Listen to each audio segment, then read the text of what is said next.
Hey guys, welcome back to the channel. This is a story about what if Godlike Naruto has the power of orihime and bleach. Before I start, please support for more amazing content and do consider subscribing to my channel and share this video with your friends. This is written by TheAmateurAJ, link in the description and support writer. Let's start the video. Chapter 1. Facing a new darkness, unknown location, tranquility. That's all he could really think of at the forefront of his mind. His body, normally riddled with the signs of battle, felt weightless and unscathed. His mind, usually bombarded with a continuous stream of spontaneous emotions and an unhealthy amount of paranoia, was stilled. His five senses, frequently worked overload for the sake of survival, remained undisturbed. He honestly couldn't remember a time he ever felt like this. Sure, he's had moments in his life that he truly held dear to his heart, acquiring his spot as a protector of his village in the form of a headband from someone he knew actually cared about him and his success, experiencing what it meant to be truly strong, and proving that strength to all those that doubted his ability as a fighter and even as a human being, earning the respect of his peers and fellow villagers no matter the effort or length of time, having people he could truly call his friends and family, and even being blessed with a chance to briefly meet his mother and father, despite his lifelong status as an orphan. All of those instances in his past were filled with her lead down to moments of pure happiness and accomplishment that will never be taken for granted. They were among the greatest parts in his journey that made him into the man that his friends and comrades, especially himself, were proud of. He wouldn't trade those experiences for all of the ramen in the world maybe. And yet he couldn't compare anything he's been a part of to what he was currently feeling. It was practically being unaware of everything his body was conditionally accustomed to without the need of being unconscious for whatever reason. And what little cognitive thought he could rouse up, he was able to grasp the sensation of being in a somewhat deep meditative state, with the clear attentiveness of knowing he wasn't asleep. If anything, he could compare it to being half asleep, knowing of your own continuous slumber, while being mindful to some of the happenings around yourself, albeit slightly jumbled depending on your own mental position. Yeah, this was something like that, just on a whole other level. It was peaceful, and he didn't want to leave. Seconds, hours, hell, even years could have gone by, and there probably wouldn't be any difference. The perception of time just didn't register to him, and he simply didn't care. Honestly, just what was making him feel like this? It wasn't clear to him, but his mind was merely at ease, and he felt it was because of something else, like a huge weight was suddenly lifted off of his shoulders, relieving him of all the troubles that could have been accumulated over the course of recent years. It's as if a conclusiveness of sorts with the greatest of importance just disappeared, leaving him without any more worry. Shit, he wasn't dead, was he? If so, was this heaven? It certainly didn't feel like hell, so then what else? An endless void. Purgatory perhaps. He might have not been the most model citizen sometimes, but he certainly wore his heart on his sleeve when it mattered, so he at least earned relief from being among those that were truly evil, right? If not, well, that just sucks then. Despite the inner protest of escaping the smooth and relaxed state of mind he was experiencing, he managed to find the willpower to make his eyelids a tad ajar. At first there was blurriness, not surprising in the least, but after an effort to blink a couple of times whatever was in his line of sight became clear. What was presented before his drowsy sapphire eyes was an endless sea of fiery orange straight ahead of him that reached every little bit of his peripheral. Well, shit, his hopes of not spending an eternity in flames were dimming by the second. Oh wait, there were some clouds trickled around in random spots as well. And Kami, it was just a sunset, and a beautiful one at that. The familiar colors of a dimming day took him back to all the times he would sit calmly on the heads of the Hokages on their respective monument to witness the traces of sunlight hug the village, as if it was all enraptured in a tamed and mythical fire. Definitely befitting of their country's namesake. Well, so far so good in what he's seen in his first few seconds of responsiveness, and oh look, a bird. It looked to be enjoying its time as well, simply gliding in the breeze and embracing the freedom it was gifted to experience in the wide open skies. The wind was something it coexisted with and commanded in its own way, and wait, now he was feeling the wind too, extremely so as its sharp gusts raced around his body from below him. Wait, below? And why was the bird quickly getting farther and farther away without even facing away from him? Oh, son of a, he barely managed to utter as alarms loudly responded in his mind before he felt an immense force of impact explode on his back. With the pain quickly registering and breath being forced out of his lungs, he could do nothing as his body continued its path of carnage. Arms, legs, torso, head, nothing escaped harm as every part of him smashed and broke pieces of whatever he landed on, and from the cracks that loudly sounded out, he could tell it was the oh so familiar cries of cracking wood. Well, wasn't that lovely? He went from a peacefully drifting mind to launching into a tree and hitting what felt like every damn branch. Welp, there goes that misperception of time, because even in the heat of the moment, he could tell that by the time he cleared the last branch, only a second, maybe two, had passed since the impact. Not like that even mattered to him, since he knew that by reaching the bottom of the branches there was thud the ground. Oh, and did he hit cement? That was unexpected, but why not at this point? At least he broke the fall with his head, so there's that. Fuck, he rasped out with difficulty as he lay face down, the cold and dirty cement being his temporary resting spot. The entirety of his body ached. Every little movement he tried to make, even trying to move a finger or two, ignited a severe soreness that discouraged any further activity.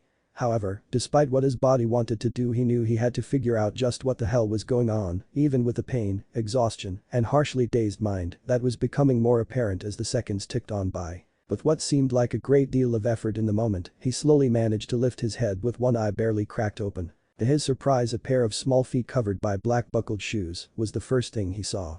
From the small pink flower covering the end of each buckle, he figured the owner was a young girl, of which was confirmed when he looked up a little bit more and saw the bottom of what seemed like a casual dress. Wow, I must be really out of it if I couldn't even tell she was there, he thought. Yo, you wouldn't happen to have a bandage or two, would ya? He quietly asked with as much lightheartedness he could. He didn't want to scare her after all. If the pain throughout his frame and the blood he felt quickly drip off of his chin onto the ground was anything to go by, he probably looked like all kinds of hell, and that would probably frighten any normal kid away. He heard a feminine gasp as a response and noticed she took a surprised step back. "What's wrong?"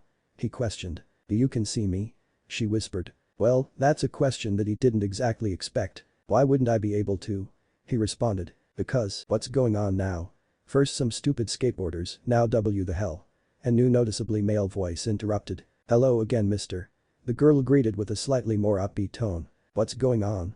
the stranger asked. She pointed down to the bloody and battered man next to her, while shrugging and signaling she didn't know herself. Footsteps quickly jogged along the pavement and drew closer to the pair. The prone man was only really able to see that the person making his way over to him had on a pair of sneakers and gray pants. "You look like hell," he said once he stopped in front of him and knelt down, still not low enough to see higher than his chest. "Feel like it?" the injured man retorted with some difficulty as he took that chance to spit out some blood that was building up in his mouth. "Think you can stay alive a little longer?" the stranger asked as he started to lift him off of the ground while paying mind to injuries. After letting out some grunts of pain as he was hoisted over the stranger's shoulders, the battered man said, "Got nothing else to do?" "Of course you don't. Just hold on, I'm taking you to get help." "Sounds good." the man barely muttered with a quickly fading consciousness. From his new position on his helper's shoulder, he was able to see what looked like a book bag hanging on his side and noticed he was wearing a gray shirt as well. Before he knew it, the stranger was jogging away from what he now knew was an alley when he looked up. He also saw the tree on the other side of a short wall all battered to hell from his fallen path from the sky. Right before his current transport rounded the corner, he was able to see the young girl in all of her splendor and wasn't sure what to make of her appearance. She looked like any other normal girl with her dress and her brown hair put up in pigtails. What threw his mind for a loop was that the left side of her head was drenched in blood that looked to stream down and cover her left eye completely from view. The stranger thing, though, was the chain lazily hanging from the middle of her chest. Those things, along with her smiling innocently and waving in goodbye, was just something that he couldn't mentally compute. What was his last lingering thought as the girl suddenly walked through the wall next to her before he finally blacked out. "Karakura town streets, is that Kurosaki-kun?" a young lady with long and burnt orange hair asked as she looked on and saw who she thought was her classmate run down the sidewalk in a hurry. Running in the desperate manner that he was would have been enough to garner attention, but the bloodied blonde man he was carrying on his shoulder easily brought attention to himself from various onlookers. "Looks like it. Seems like he's taking that guy to his family's clinic. I hope he makes it okay, he looks really messed up." The girl's companion with short black and spiky hair said while having a look of concern. "What do you think happened, Tatsuki-chan?" the orange-haired girl asked, masking the same concern. Tatsuki glanced to her best friend. "No clue. I didn't hear a car crash or anything, so maybe a fight. We can ask Ichigo tomorrow." "Come on, Orihime, my mom's probably getting worried from how long we're taking," she said as she started walking towards her house once again. Orihime nodded and matched her friend's pace while casting one more look in Ichigo's direction as he got out of sight. "Hope you'll be okay," she mentally wished for the injured stranger. Nighttime Kurosaki residence. "Hang on, we're almost there," Ichigo whispered to his unconscious passenger. Now quickly approaching his home family clinic, he bypassed the locked conjoined medical building and went straight for the house's front door, which should have been left unlocked. With a rush twist of the doorknob he went inside and had to quickly step out of the way of a flying kick aimed for his head. "What the hell's your problem?" Ichigo yelled to his assailant that flew through the open door. "You're late," a man's voice yelled out as its owner made his way back inside. And you know damn well dinner is always at huh? The revealed black-haired man said as he looked at the person his son was carrying. Exactly, first I had to help a spirit and now I'm dealing with this guy. Help me out, will you? Ichigo yelled. On was the hyperactive dad and in its place was the serious man who ran the clinic. With a fierce nod, he ordered his son. Get him onto a medical bed, I'll get things ready. His son nodded and hurried down the hallway before the head of the house turned and yelled towards the kitchen where his two wide-eyed daughters were sitting. Karen, Yuzu, put dinner on hold. Someone needs help. It was all over. They had finally gotten the chance to end this hell once and for all, not just for them, but the entire world. So much blood, sweat and tears had to be shed to get to this point. Even a speck of less effort on this long and tired path could have led them to failure long ago. Every step and sacrifice was needed to achieve this final victory. And once they applied that final technique, monumental relief washed over him. Tabaku Tensei. And that was it.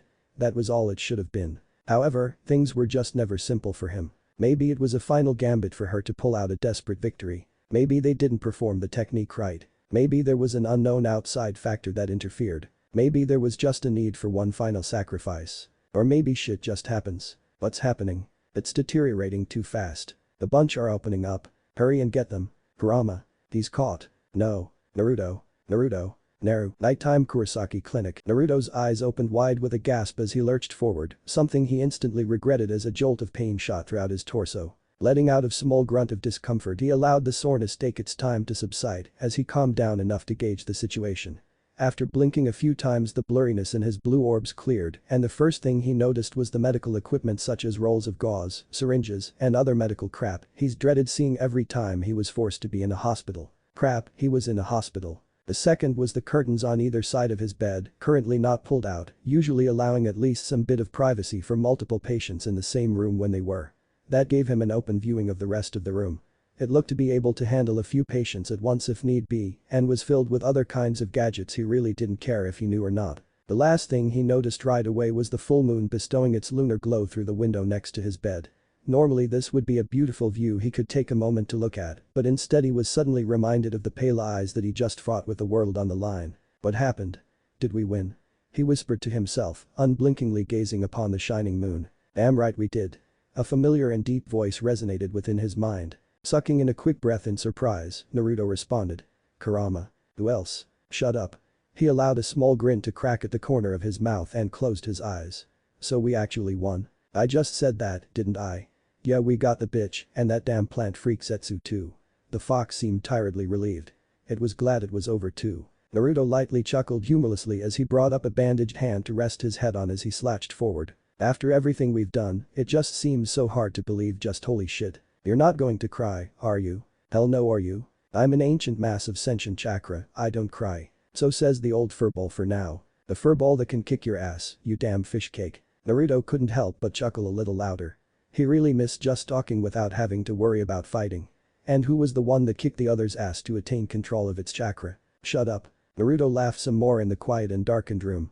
Once he calmed down, he brought his attention back to the moon and schooled his whiskered face a bit. What happened, Kurama? And where are we? All I remember is doing the sealing process for Kagaya and then it gets all hazy. For the second question, I have no idea. Well, the first is more complicated. Shoot then, there's nothing else to do. Fine. You and the Uchiha were successful with the Chibaku Tensei and sealed away those two, so don't worry about that. After doing that is when it gets complicated. Go on. Both you and the other brat just fell, like you were both completely spent. Then with Kagaya's power cut off, her core dimension started to fall apart and way too quickly at that. Wait, if I was out of it, wouldn't that mean you would have been cut off from seeing clearly too? He could practically feel the fox smirk. Not my yang half. You got both again. Yes, and that's what happened next. No one really knew what was going on or what to do with everything crumbling down and pathways opening up, but we had to get you both first. Cyclops was already getting duck ass, so I went to grab you. The moment I came into contact with your body I was, in a word, absorbed. Alright, I get the sealing, but not the actual reason on why it happened like that. And pathways. What do you mean? I didn't pay much attention since I was hurrying to get you, but with Kagaya's power acting unstable as she was being sealed, more doors were opening all around from what I could see. Like I said, though, my yang was sealed and joined my yin, not sure why, and I only woke up at the same time as you did a moment ago. Naruto's breath was suddenly increasing as his mind was increasingly becoming more sporadic. But what about the others? What about us? Are they okay? Are we stuck wherever we are? What the hell are we going to do? What, Naruto? Kurama shouted, successfully silencing his partner. Look, I don't know what to tell you. I was taken out of the picture just after you were. It's not hard to believe that maybe we fell into one of those newly opened doorways and got here, wherever it is. It might be hard to grasp, but you have to think clearly. How can you be so calm about this? My friends could be in trouble, I might never see them again. The fox sighed. It never liked these emotional kind of situations. I'm calm because one way or another, I've resigned myself to be sealed within you. I don't exactly have any outside connections besides my siblings that I've barely had contact with over many years until recently.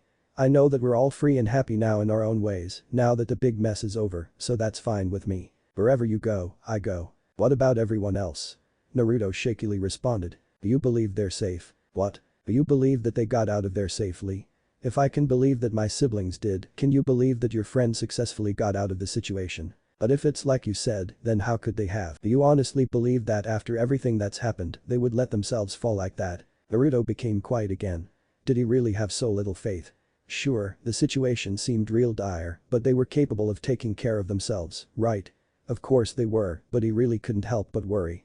They were some of the people he cared most about in his life. Well, I think they could, I know that they got out of there. No stupid dimensional crap could have stopped them. He responded with more resolve. Good. And remember that you're all shinobi, and shinobi are putting their lives on the line the moment they take their headband. Even if they didn't get out, then what better way than going down saving the world? Yeah, Naruto really didn't know what to say anymore. There was always the risk of death, he knew that, but he didn't really care about his own life, as long as his friends were safe, something they could have felt too with him.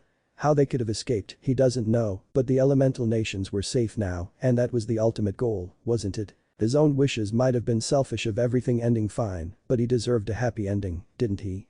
Of course he did, but he went into this battle knowing he might not come out at all, and he had to be able to suck it up no matter the conclusion. They didn't fail, but he felt he didn't completely succeed either, so to him it was bittersweet. The rest of his world was safe, but what about those of Team 7? All he could do now was have faith in their abilities. He could care less about himself, as long as they got out and joined up with everyone else. But just the thought of realizing he might never see any of his friends again was just, damn it. He shouted as he slammed a fist on the metal frame on the side of the bed, ignoring whatever pain came to him as the impact echoed throughout the room. His breath was becoming shaky again, his now clenched fists were twitching, and his lips trembled. He wasn't going to cry. Crying wouldn't help anything. What would his friends say if they saw him about to break down? How would they react to the tear that was already rolling down his cheek? And wait, damn it. Are you okay? A soft voice spoke from his left towards the direction where he saw the door earlier. Turning his head, he saw a small figure in the shadows of the room before a flick of a switch turned the lights on. Taking the opportunity of adjusting to the light, he wiped whatever tears were building up. Once he stealthily wiped the moisture off of his face, Naruto got a proper look of who entered. He noticed it was a small girl, probably 10 or 11 years of age. She had short light brown hair with a red hair clip on the left side of her head, brown eyes, wore a yellow hooded sweatshirt, a blue skirt that reached just above her knees, and calf-length white socks. Huh? He responded. Wait right here. She said before scampering off with hurried footsteps. With a little time to himself, he finally realized the state of his own clothing. Just by looking down at his chest and arms, he knew he was covered by a lot of bandages. This was confirmed even more so when he lifted the light blanket off of his lower half and saw even more gauze around his boxer-clad form. In little random spots, blotches of blood were able to soak through a bit, but it seemed that the worst of whatever injuries he sustained were all fine and dandy now, if he still had his quick healing to take into account. To his best knowledge, he was probably only dealing with soreness and quickly fading scars. He's definitely been hurt enough to estimate his own recovery time. Before he knew it, multiple footsteps were easily heard as they approached the barely open door to his left, and in came the girl, along with a middle-aged man with spiky black hair and thin facial hair around his mouth. He was wearing a white lab coat over a yellow-collared shirt, dark gray pants, and dark brown shoes. So you're awake? That was faster than expected with how you looked. The man said. Yeah. Naruto retorted, still somewhat trying to get his emotions in order. I've kinda always healed fast. The man crossed his arms and gained a wide grin. Well, aren't you a lucky one? He said and walked towards Naruto's bedside with a clipboard in hand, his daughter following. Now then, since we have a chance, we can finally get some info.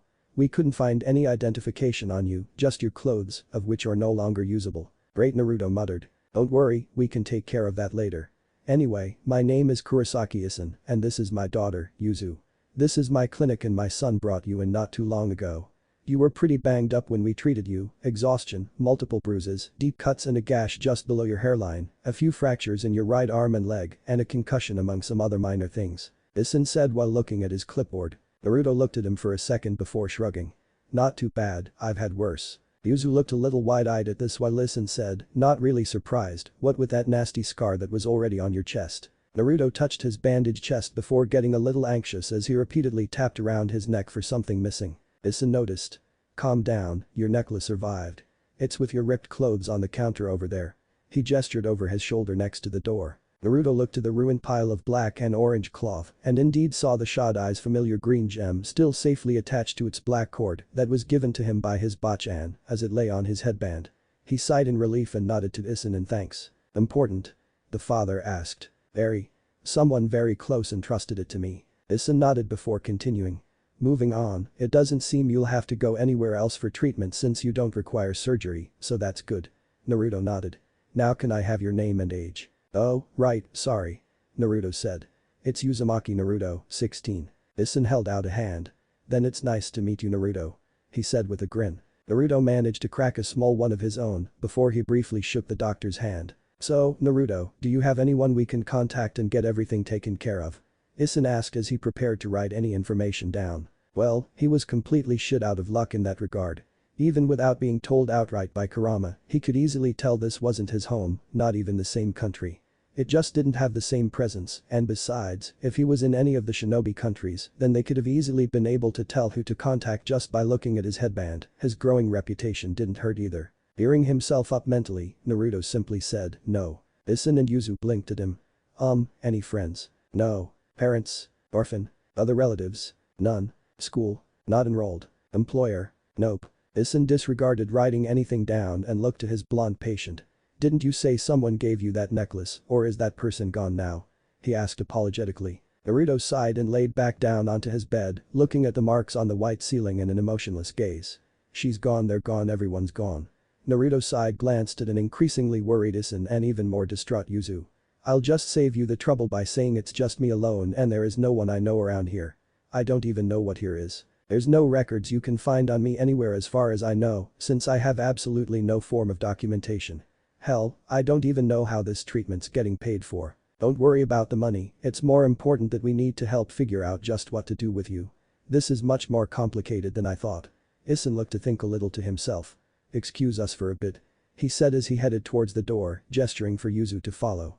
Before turning around to follow him, though, she sent him an encouraging smile before leaving with her father. He smiled back and watched them go, leaving him back to his thoughts as he stared at the ceiling. "What do you plan on doing now?" "No idea. Going to just up and leave this place. Maybe forage for acorns in a park and live amongst the squirrels as one of their own." "That is the stupidest thing you've said in a while. Just throwing ideas out there, not like it matters what you do, as long as you don't die on me." "Your compassion melts my heart." Naruto rolled his eyes. "Better than melting your face like I used to want to do. That's one hell of a silver lining. You have to be positive about stupid things sometimes, Mr. Homeless." Naruto gained a blank look. Suddenly Naruto started hearing muffled yelling from somewhere in the house. Weirdly enough, it wasn't angry, just loud and passionate. It sounded like Isin and who he assumed was Yuzu, but a couple of other voices joined in every now and then. Naruto didn't know what to make of it, so he just decided to wait it out, at least until he figured out where to go from here. Eventually the door was opened again, allowing Isin and Yuzu in, but in came two new people along with them. One was another little girl looking to be the same age as Yuzu, this one with short black hair wearing a sports jersey of sorts and black shorts. The other person next to her was a young man with bright orange hair, a blue t-shirt, and gray pants. Both wore faces of what looked like natural disinterest, maybe even borderline frowns. Naruto looked right at Ichigo from his now sitting position, who met his stare. "You the one that carried me here?" The orange-haired teenager nodded, which got the blonde to stick his hand out. "Thanks. Name's Uzumaki Naruto." Ichigo reacted in kind and gave a light shake. "No problem, and mine's Ichigo. This is my sister Karen," he said, pointing down to the girl who gave Naruto a half-hearted wave in greeting, something he did back in kind. "By the way, Ichigo," Naruto started, gaining the young man's attention, "did you get help for that girl too?" Ichigo raised an eyebrow. "What girl?" "The one you found me with. The one in the alley. She was bleeding and had a damn chain sticking out of her chest," Naruto said with a light narrowing of his eyes. This guy better have gotten that girl some help too, he at least had good health regeneration and would have been better eventually. Ichigo's eyes showed clear shock. You were able to see her? Now Naruto's turn to raise a brow. Well, duh. She was standing right there in broad daylight right before she walked through a wall. He trailed off, now just staring at nothing as he tried to process his memory. You can see spirits like Oni-chan, Yuzu Semi shouted excitedly with a glimmer in her eye, eliciting interest in her sister and father. Naruto snapped back into it and looked at the brown-haired girl. Spirits. Wait, you mean ghosts? He shouted with a following chill down his spine. Okay, when it came to him he could usually take anything on with no fear, but it was completely different when there is something that can haunt you and mess around and you couldn't hit it. That shit just isn't right. Naruto's head snapped towards Ichigo. You can see ghosts. You can too apparently, so don't get all crazy, calm down. Ichigo responded. How? Naruto exclaimed. Breath exercises? I don't know. No, I mean how I can see ghosts. I don't know. Maybe you were just born with it like me. This has never happened before. I don't know what to tell you. What do you want me to say? Welcome to hell. Not th. Naruto's response was cut off as he and Ichigo were both smacked on the back of the head by Isin. White. He shouted. Ichigo only held his head and sent an annoyed look to his father, while Naruto was hunched over, trying to ride out the pain without cursing out the doctor. There were two little girls present after all. Dad, he's still hurt. Yuzu proclaimed while quickly checking over Naruto. Isin paused and looked at Naruto being doted on by his daughter. Oh, right, oops. It was his turn to be hit as his Karen gave him a swift kick to the shin, making him hold it while hopping in pain. Control yourself. These are the kind of things that can get you sued. Act your age. She shouted. The recovered Naruto watched this happen and was weirded out a bit by how Isin suddenly switched emotions on a dime and was actually pouting down at his daughter. What happened to the serious doctor? Never mind the ghosts or whatever, let's just get what we were meaning to do out of the way. Ichigo exclaimed. What do you mean? Naruto asked as he waved off Yuzu to signal he was fine. Ichigo sighed and looked at his dad. Tell him. Isin suddenly went serious again. Before I say what was decided, I have to ask 3 things. He said to Naruto, who nodded. Isin held up one finger. 1. Where are you from? Anahagakure, my home village. He said. They all seemed confused. Never heard of it. Ichigo said. Of course you haven't. Naruto sighed. So a village. Seems pretty old-fashioned to me. Is it isolated? Isin inquired. From here? Yes, very, very isolated and out of the way. Probably won't find it on a map. No shit. Kurama muttered but went ignored. The head of the house seemed to scrutinize him before gaining a wide smile. Good enough for me. He said, earning a smile from Yuzu and pointed looks of disbelief from his other kids. 2 fingers were now held up.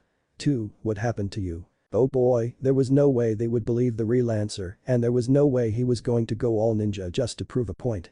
He had no idea where he was or if anything similar to ninjas were around, so he didn't want to do anything crazy and draw attention. Thinking ahead and with tact. Wow, you must have hit your head really hard. Shut up. The blonde said before giving the others his attention again. I fell. Okay, really hard. Alright, maybe he should have gone with going all ninja, and judging by everyone's blank looks, the point was hammered down more so even if he was technically telling the truth. You fell? Ichigo asked with obvious doubt. Yes. Naruto lamely replied. And it wasn't because you were getting into some illegal trouble?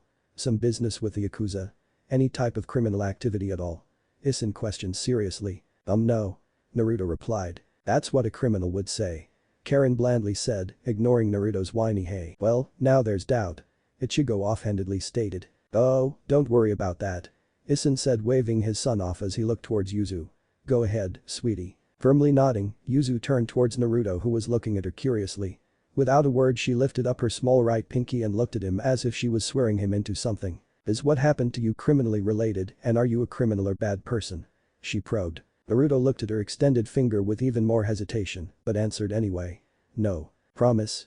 She said, noticeably looking back and forth between him and her pinky. Yeah, I promise. He said, taking her pinky in his own and grasping it lightly. Nodding in satisfaction, Yuzu smiled at him before looking at her father in utmost seriousness. He's clean. She said in a no-nonsense tone with a salute, earning a pleased nod from Isin. Seriously? The shinobi thought. The justice system must be messed up here. They weren't the only ones that thought it was ridiculous since in the next instant Ichigo and Karen face-palmed at the same time. Why couldn't their family be normal? Does that seriously pass? Naruto muttered in disbelief. Yep, Yuzu's word is good enough. And if you're a good person, then whatever happened is your business. Wait, Next and final question. Isin proclaimed to move along. Now holding 3 fingers and speaking in a deadly serious tone, he said, now I want you to be completely honest with me. Naruto nodded and prepared himself. What's with the whiskers? Are they tattoos or something?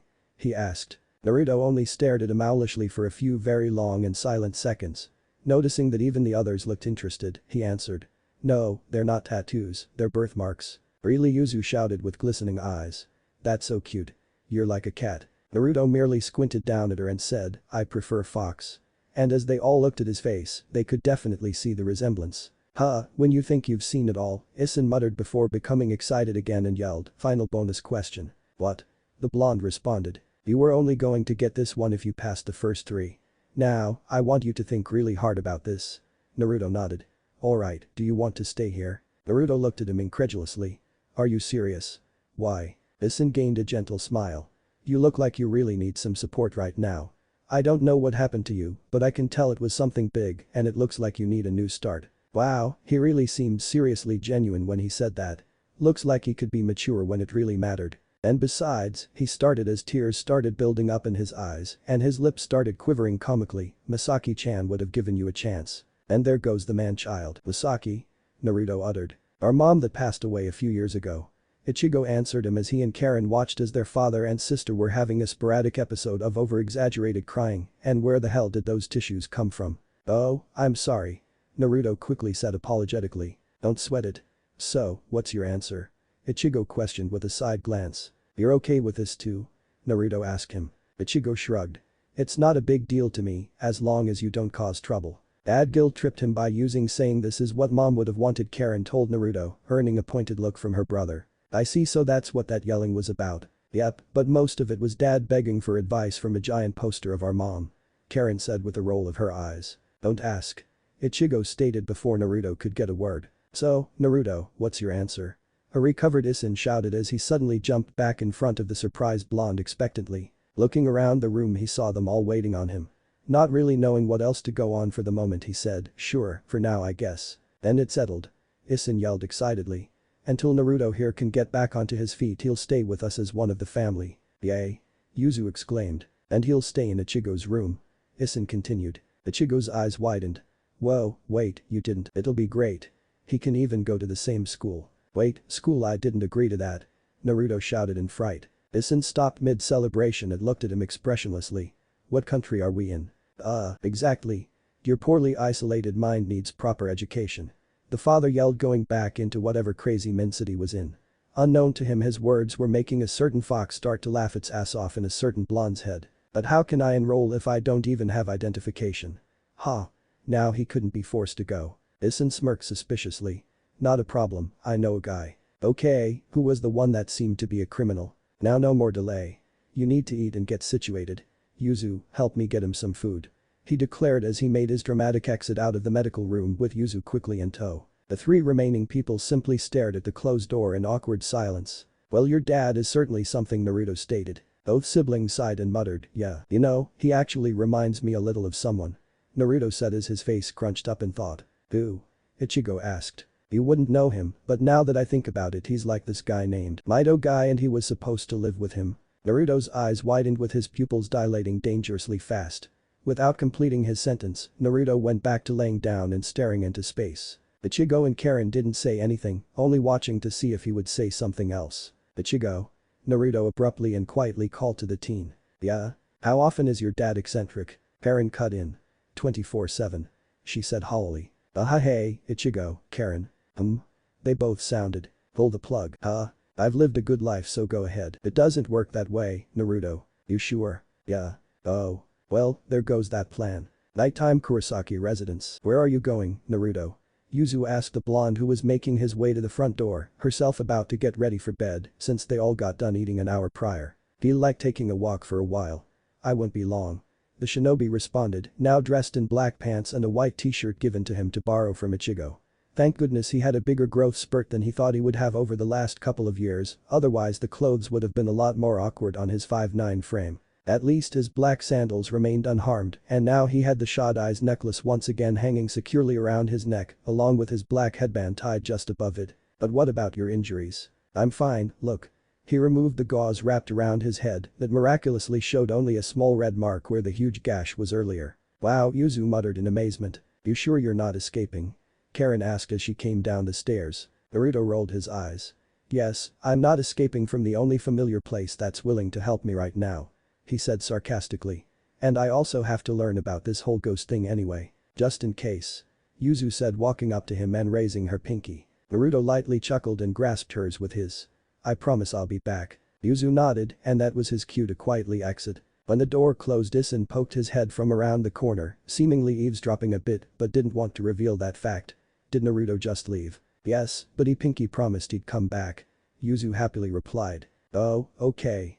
Her father dismissed and was about to head to his room before coming to a realization. Does he even know his way around here? Yuzu's eyes lit up, coming to the same conclusion. Too late now. Karen casually said as she walked back up the stairs with a freshly poured glass of water in hand. Nighttime Karakura streets. Well, that just happened.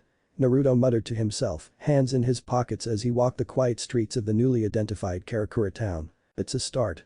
What else would you have done? Naruto sighed. No idea. I guess I got lucky to have met them. Like Isin said, they're helping me get a fresh start, so I can at least use their kindness to understand exactly what I'm dealing with here. Quick idea, since you seem to be in the clear, try summoning the toads. Naruto couldn't have reacted faster when did the proper procedure of biting his thumb to draw blood and performing the necessary seals. Fuchius no Jutsu. Summoning technique. There was a poof of smoke as expected, but when it cleared there was nothing that seemed like the last hope, since technically the toads were in a dimension of their own. If he couldn't summon them here, then they couldn't reverse summon him for whatever unknown reason. Maybe it had been a breach of contract, or it was just something to do with this world. Whatever the reason was, the current result didn't help the blonde's still tender psyche. Fuck. He shouted in aggravation as he kicked a disregarded glass bottle into a nearby brick wall, making it burst into shards easily. Now hurriedly walking in some random direction in an attempt to calm his anxious nerves, he eventually found himself traveling along a guided path in a park. Of course it was completely empty, leaving it with a creepy vibe as the moon bathed its light onto the open areas and through the crevices amongst the branches of the trees. He didn't know when he did, but in a strange sense of deja vu, he found himself becoming more aware of his surroundings as he sat on a tire swing, slightly moving back and forth with what little bit of momentum he built up. We've come a long way. He whispered, leaning his head against the main rope holding the swing up. Yep, the last time you were like this you were stupid, lonely, and had no hope of achieving anything. Now you're sorta smarter, sorta lonely given the situation, and you saved the world. Not bad all things considered. Thank you, your heartfelt words soothe my soul.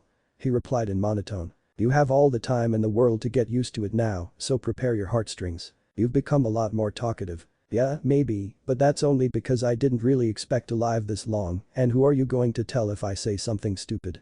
No one here would believe you have a demon fox in your gut unless you go all chakra beast. We're partners now anyway, so why not chat more? I've got nothing else to do but sleep. Well, you'll probably be doing that a lot, not like I have to fight any more freaks with a god complex trying to take over the world or anything. I can see your future now, a middle-aged blonde man that let himself go, working as an assistant manager of some rundown business with a bitchy wife at home and ungrateful brat skipping school. Maybe you should sleep now. Nope, I'm annoying you all night. I'm still alive and I'm going to enjoy the time gifted to me, and it's not like you would cut me off anyway, you lonely piece of. Naruto waited for the biju to continue, but was only met with silence. Kurama. Quite. What's wrong? He asked mentally. Don't you feel that? Naruto took his head off of the thick rope and looked around him, trying to see whatever Kurama detected.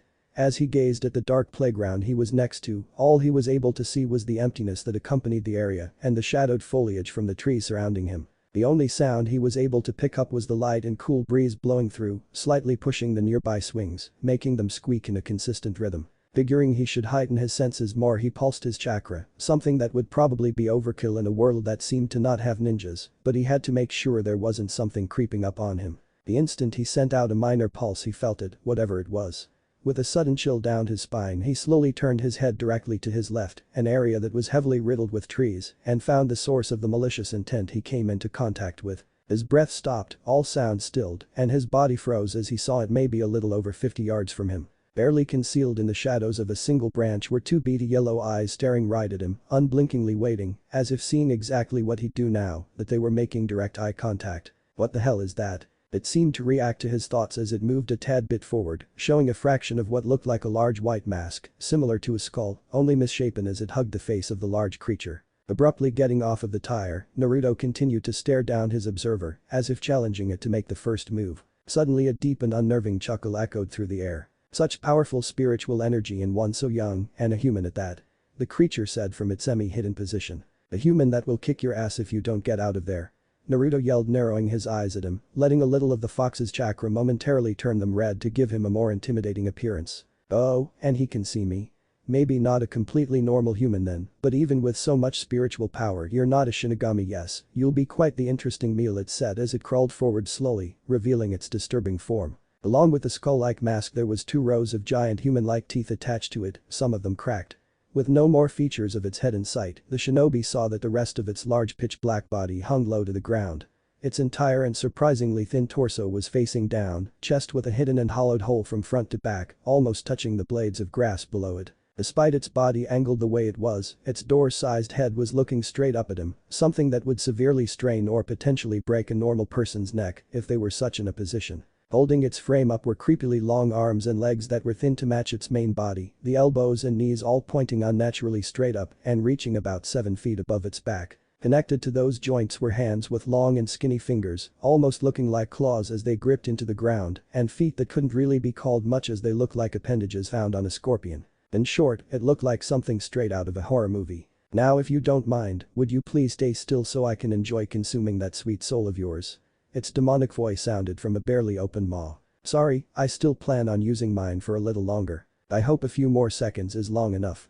And just like that, with a few sickening crunches as it turned its head completely upside down and opened its jaw to an extreme length, it let out a disgusting and ferocious wail before launching at the blonde at great speeds. As it tried to take a bite out of him, all it got was a mouthful of wood as a log now took the ninja's place.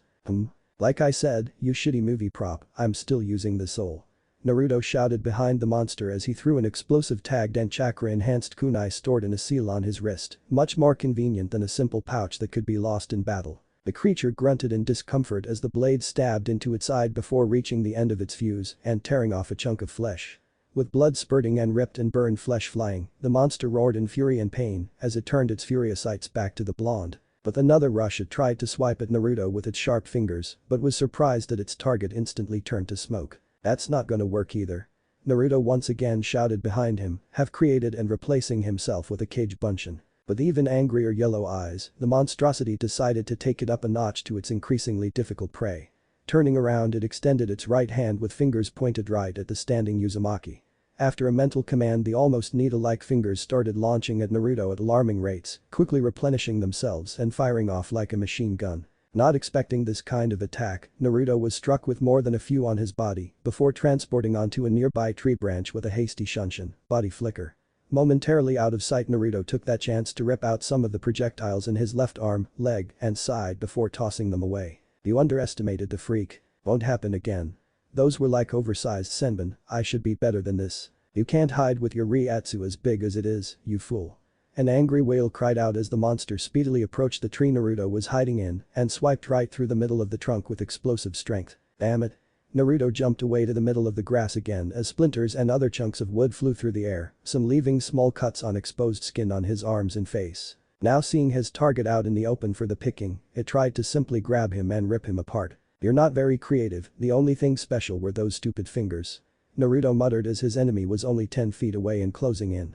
"And that's gonna cost you." With a quick flick of his wrist he threw a smoke bomb that detonated in front of him in a big cloud of black. Not being able to stop its momentum, the murderous being shot through the black smoke, managing to launch a desperate lunge forward to grab its victim before he managed to escape.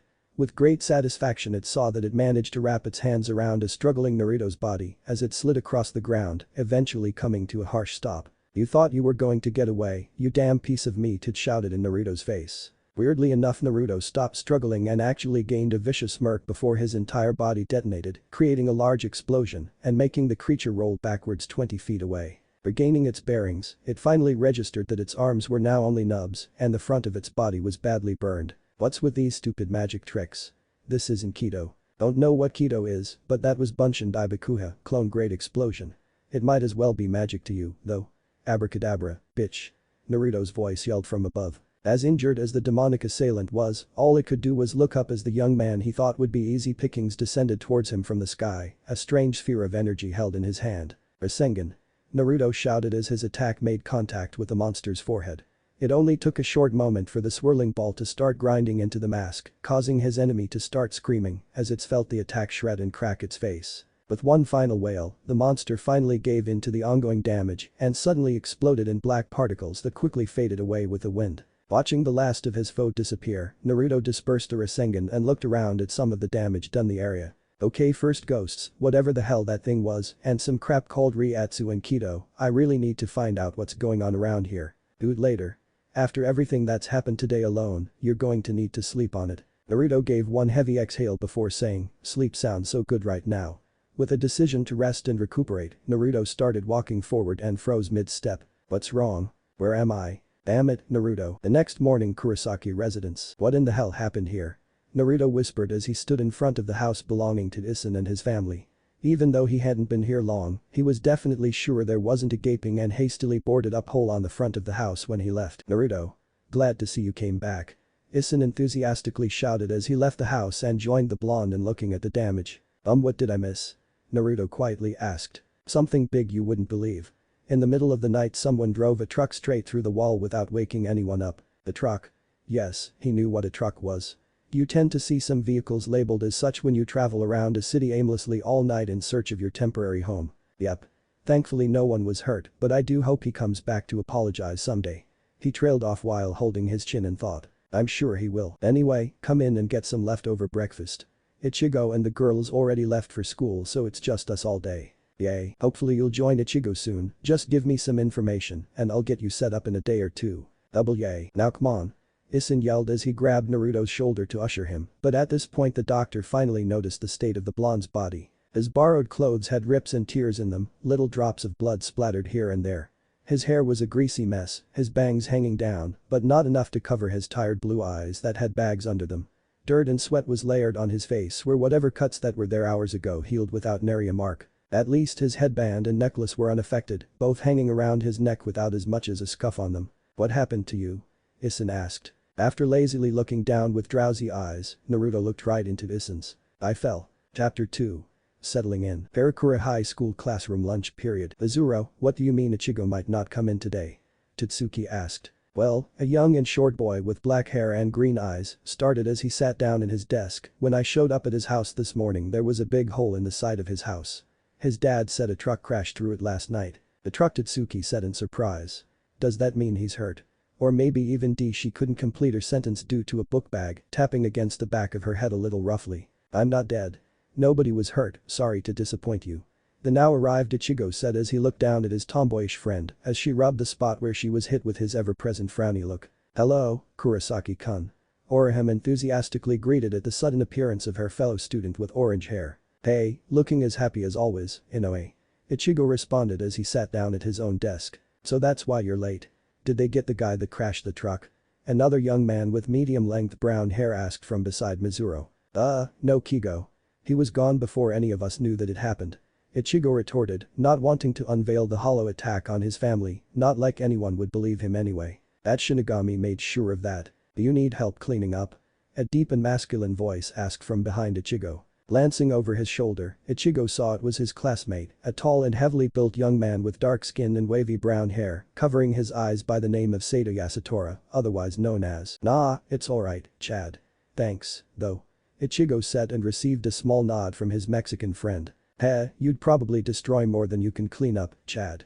Kigo offhandedly said. By the way, Ichigo. Totsuki inquired. Yeah? Orihime and I saw you carrying that bloody guy away yesterday after school. What happened to him? If his friends weren't enthralled by the conversation, they certainly were now. Even most of the students that were close enough to hear them suddenly found themselves trying to listen into this interesting installment. No idea. I just found him in an alley with his clothes messed up, which were weird by the way, and blood all over his body, especially on his head where a nasty gash was. Is he okay? Orihime asked with a tinge of concern in her brown eyes. Ichigo nodded. There surprisingly wasn't anything too damaging from how he looked when I found him, but what's weird is that he healed way too well. How well?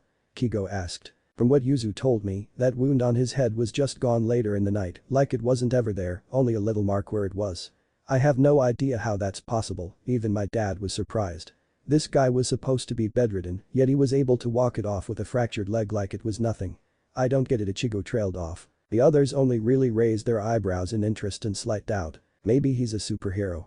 Kigo shrugged with a joking smile. Someone sent here to heroically change the minds of women who don't give perfectly good guys a chance at love. He finished with a dramatic fist bump towards the ceiling. Everyone stared blandly at him. "Don't make this about you," Tatsuki muttered. "Anyway," Mizuru started, "are you sure your dad didn't make a mistake at assessing his injuries? That sounds like something straight out of a manga." "Positive. My dad never makes those kinds of mistakes and I saw most of the wounds myself. His head looked bad enough to get a lot of stitches when I found him, but when I brought him to the clinic, it was healed enough to only need disinfectant and bandages. Even some of the smaller scratches were just completely gone, and I know they were there because of the dried blood around the spots I saw them at." "Okay, maybe he really is a superhero." "Sweet," Kigo said with a smile. "Or villain," Mizuru commented. Kigo's eyes widened. "He's not a villain, is he, Ichigo?" Ichigo blankly stared back at him. "No. How do you know that? He could be plotting his evil plans as we speak." Kigo responded dramatically. The orange-haired boy shrugged. "He seemed like a decent enough guy. Yuzu and my dad warmed up to him pretty fast and Karen doesn't seem to mind him." "You're saying that like you live with the guy?" Tatsuki stated. "Yeah, he's staying at your house. I understand Patience being there overnight and maybe a little more, but he's actually going to live there?" Kigo asked. Ichigo nodded. "Turns out the guy has nowhere to go. He had no identification on him, apparently is an orphan, and doesn't have any other relatives or friends to contact. He's even from some sort of isolated village that we've never heard of, so there's no records of him anywhere. With him being our age on top of that, my dad and Yuzu instantly felt charitable." "I see," Tatsuki muttered before hearing a couple of strong sniffs next to her. Turning her head, she saw her best friend's eyes shimmering with unshed tears and her bottom lip comically quivering something fierce. "He doesn't have anyone," she whispered. Trying to prevent Orihime from causing a scene due to her unnatural compassion, Tatsuki went into action.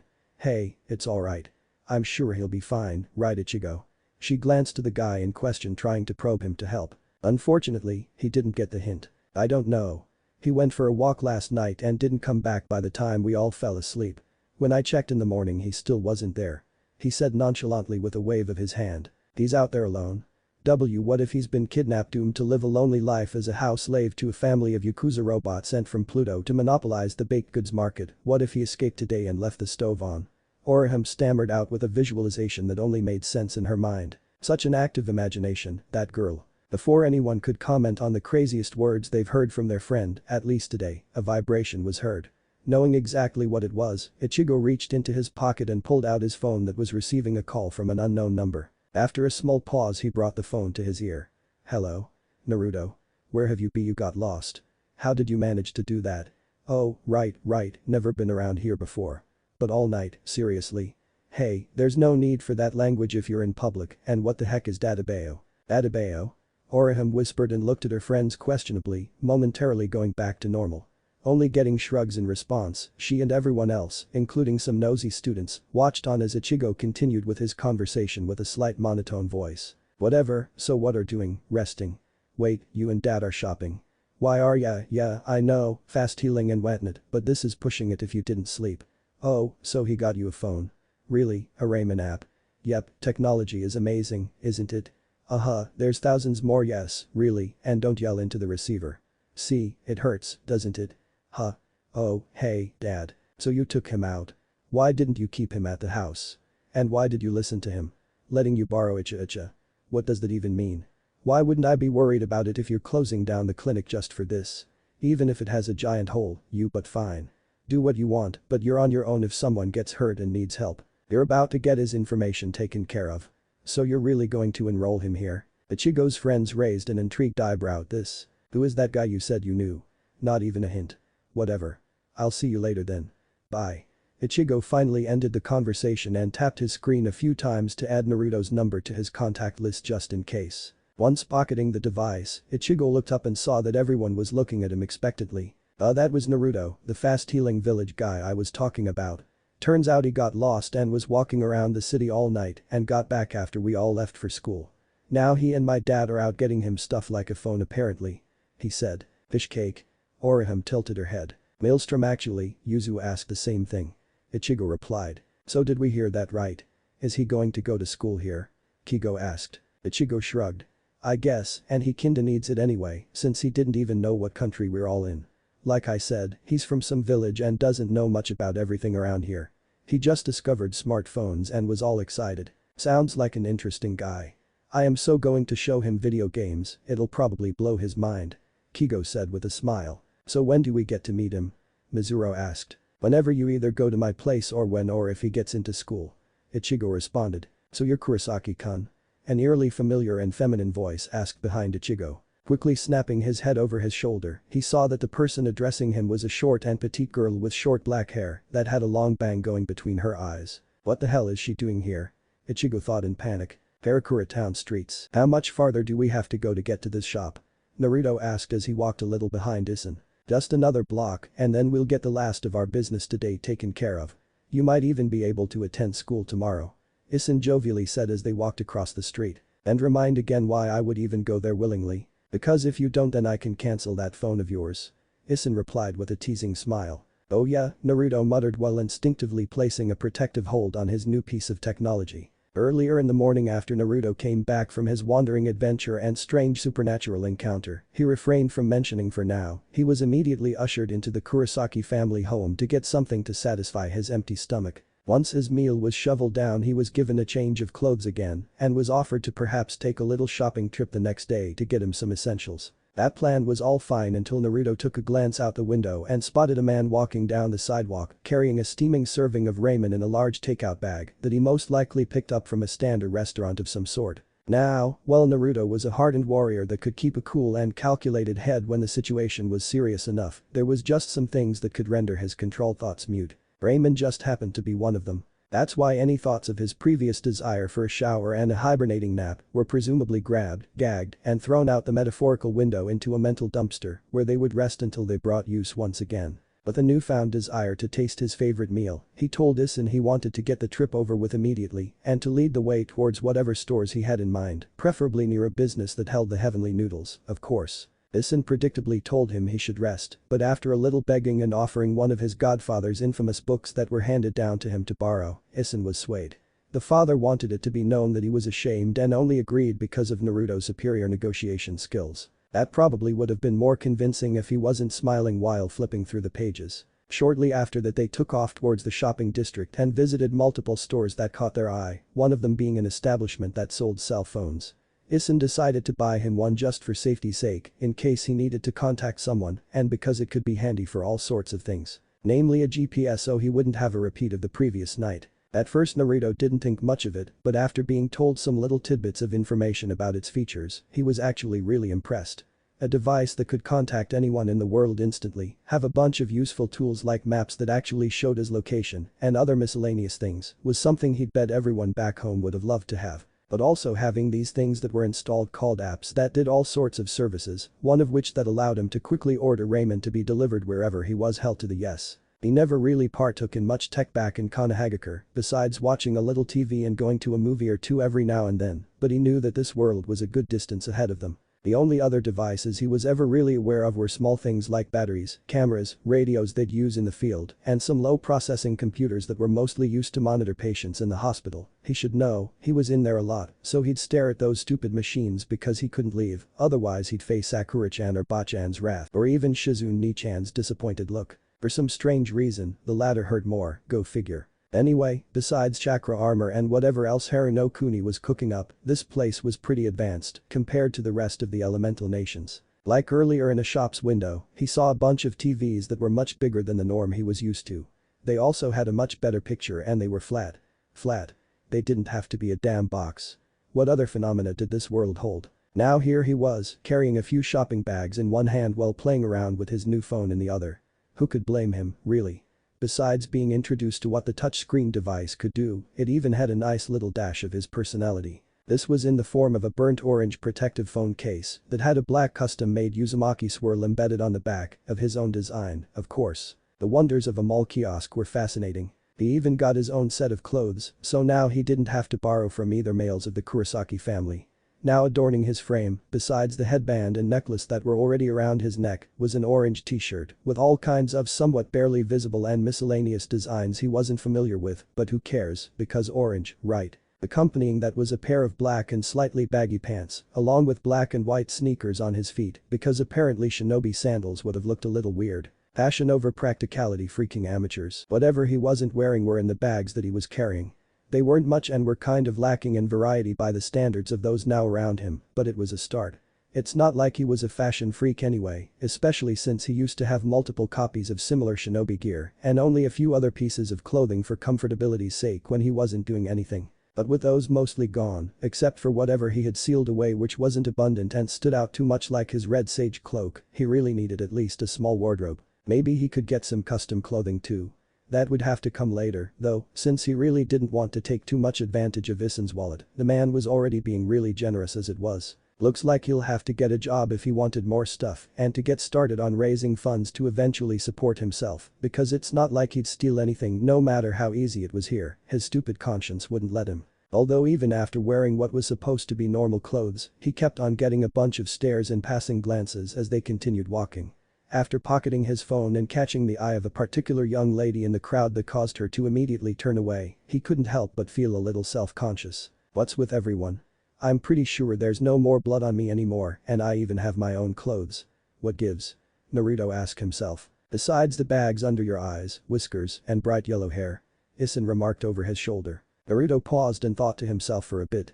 Alright, I get the whole exhausted look and whiskers, but why my hair? Blonde hair isn't exactly common around here and when someone does have that color, it usually means they dyed or bleached it.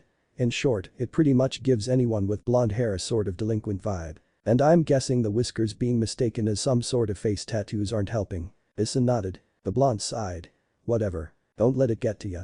Once people get to know you, they'll like you, I'm sure. Isen supportively exclaimed. Or I save the city from certain death, Naruto muttered. What was that? Naruto broke out of his thoughts. Nothing. Anyway, how closer are we? It should be here it is. Isen shouted as they rounded another corner. Now in front of them was what looked like a small two-story building that didn't take up much of its land like the buildings around it, as seen by the open front yard so to speak. It seemed pretty humble and wasn't flashy at all from what they could see. The only other distinguishable feature was that there was a small vehicle parked next to it, a van if Naruto remembered correctly from what Isen told him earlier when they were walking the streets. Urahara shop. Naruto said as he read the big sign hanging on the front. Yep, now come on. We're burning daylight. Isen exclaimed as he marched towards the entrance. The blonde shinobi shrugged and followed after him, only with a much more casual stride. As they got closer they saw two young children sweeping in front of the shop's sliding doors. One was a boy with striking and short red hair, while the other was a girl with black hair that had two strands of her bangs hanging in the middle of her face, while the rest was put up in two pigtails. When the children noticed them, Naruto and Isen were able to see the identical white t-shirts with the shop's name they were wearing, along with a perpetual blush on the girl's cheeks. The only difference in their attire was that the boy wore blue trousers that just went past his knees, while the girl wore a pink knee-length skirt with white dots on it. Yo. Is Kisuke around? Isen greeted. While the girl remained silent and chose to stare, the boy responded immediately. Who wants to know, old man? He said. Despite getting a small tick in the brow from the kid's comment, along with Naruto's almost unnoticeable snort of laughter, Isen remained focused on his reason for being here, but before he could continue the doors opened and a male voice rang out. Now, Jinta, don't be rude. I was actually expecting him. The man that said this was tall and had light blonde hair, a stubble on his jawline, a green and white striped bucket hat that shadowed his eyes, a dark cloak with white diamond patterns near the bottom hem, green shirt and pants, Jetta sandals, and a small fan in his hand. Isen schooled his features. Kisuke. Isen. Kisuke replied with a small smile. It's been a while. Isen stated. More than a while, so it certainly surprised me when you suddenly called for a favor to help a lost little soul. He diverted his shadowed eyes towards Naruto, or more specifically the markings on his face, or cat. Naruto suddenly had a minor annoyed look.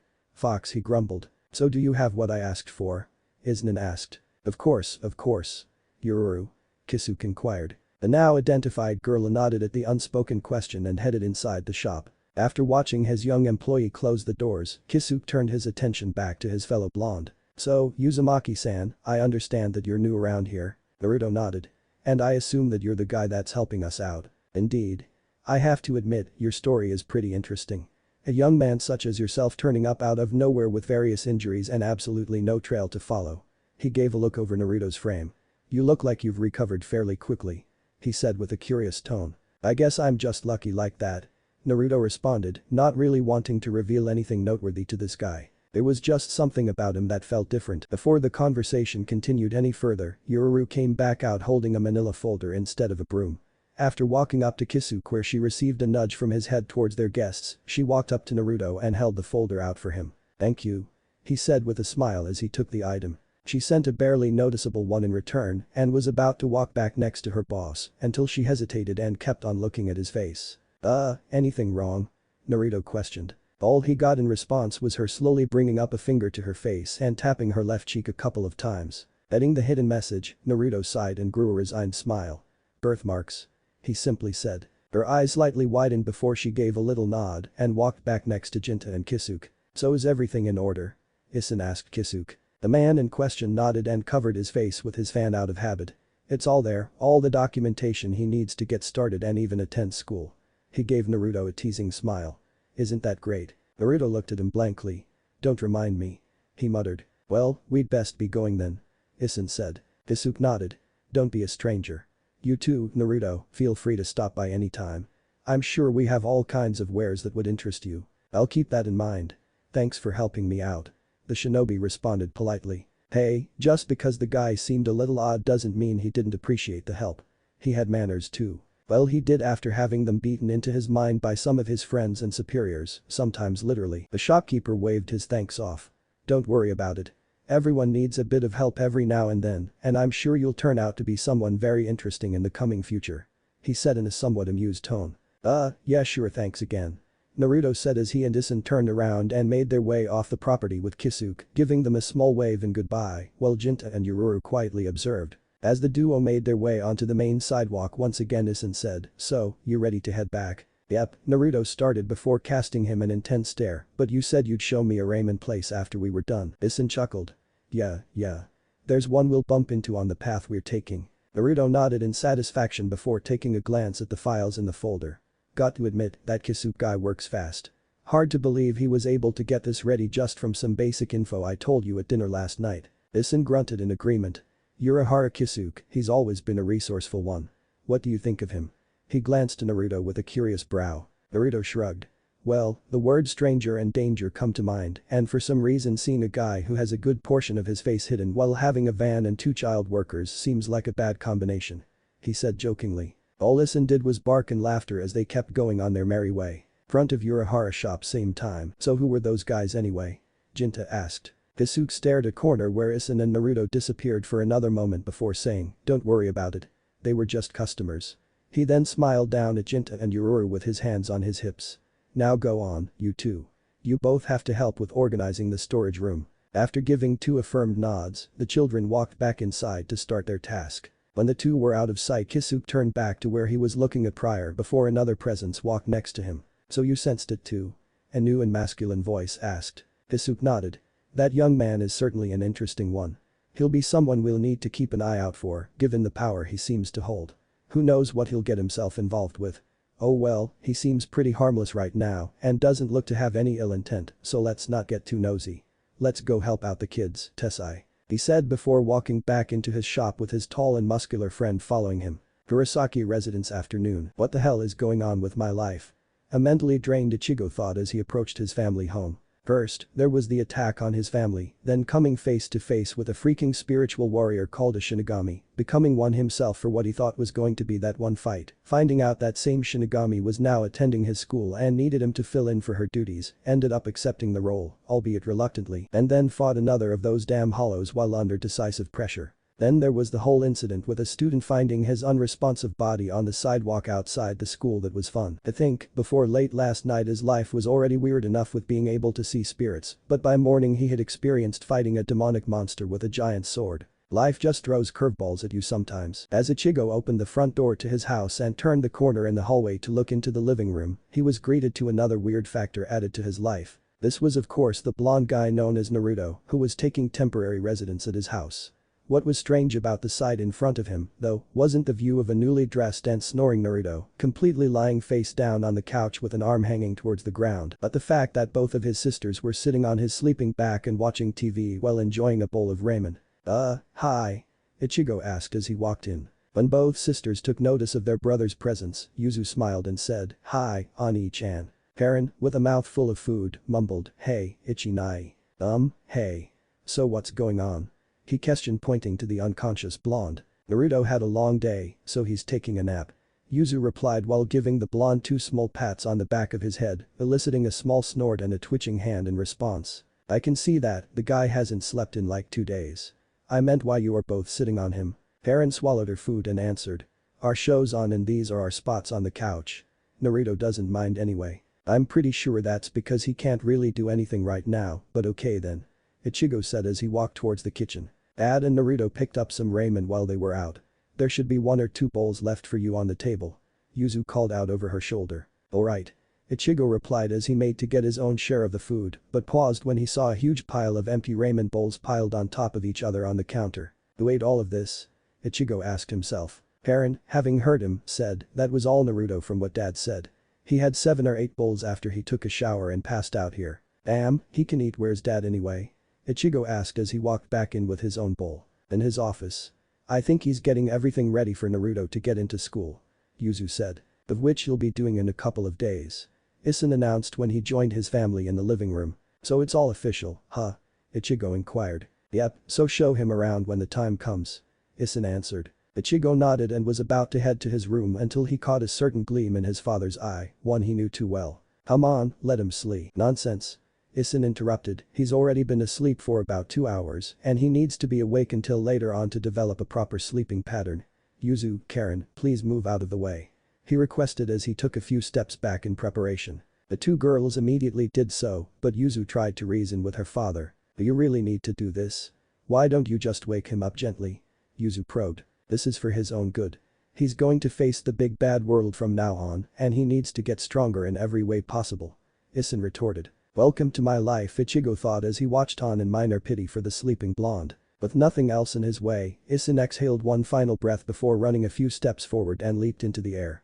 As he made his descent with one leg aimed downward towards Naruto, he yelled, time to wake up. What happened next wasn't what anyone expected out of the exhausted blonde. Just before Issen's kick was about to make contact on the shinobi's back, Naruto suddenly flipped his body over, grabbed Issen's leg, and harshly redirected the older man's body to the other side of the living room, using his own forward momentum against him. The result was a surprised and shouting Issen flying through the air for a mere few fractions of a second before he slammed into the wall originally opposite from him face first and weirdly upside down.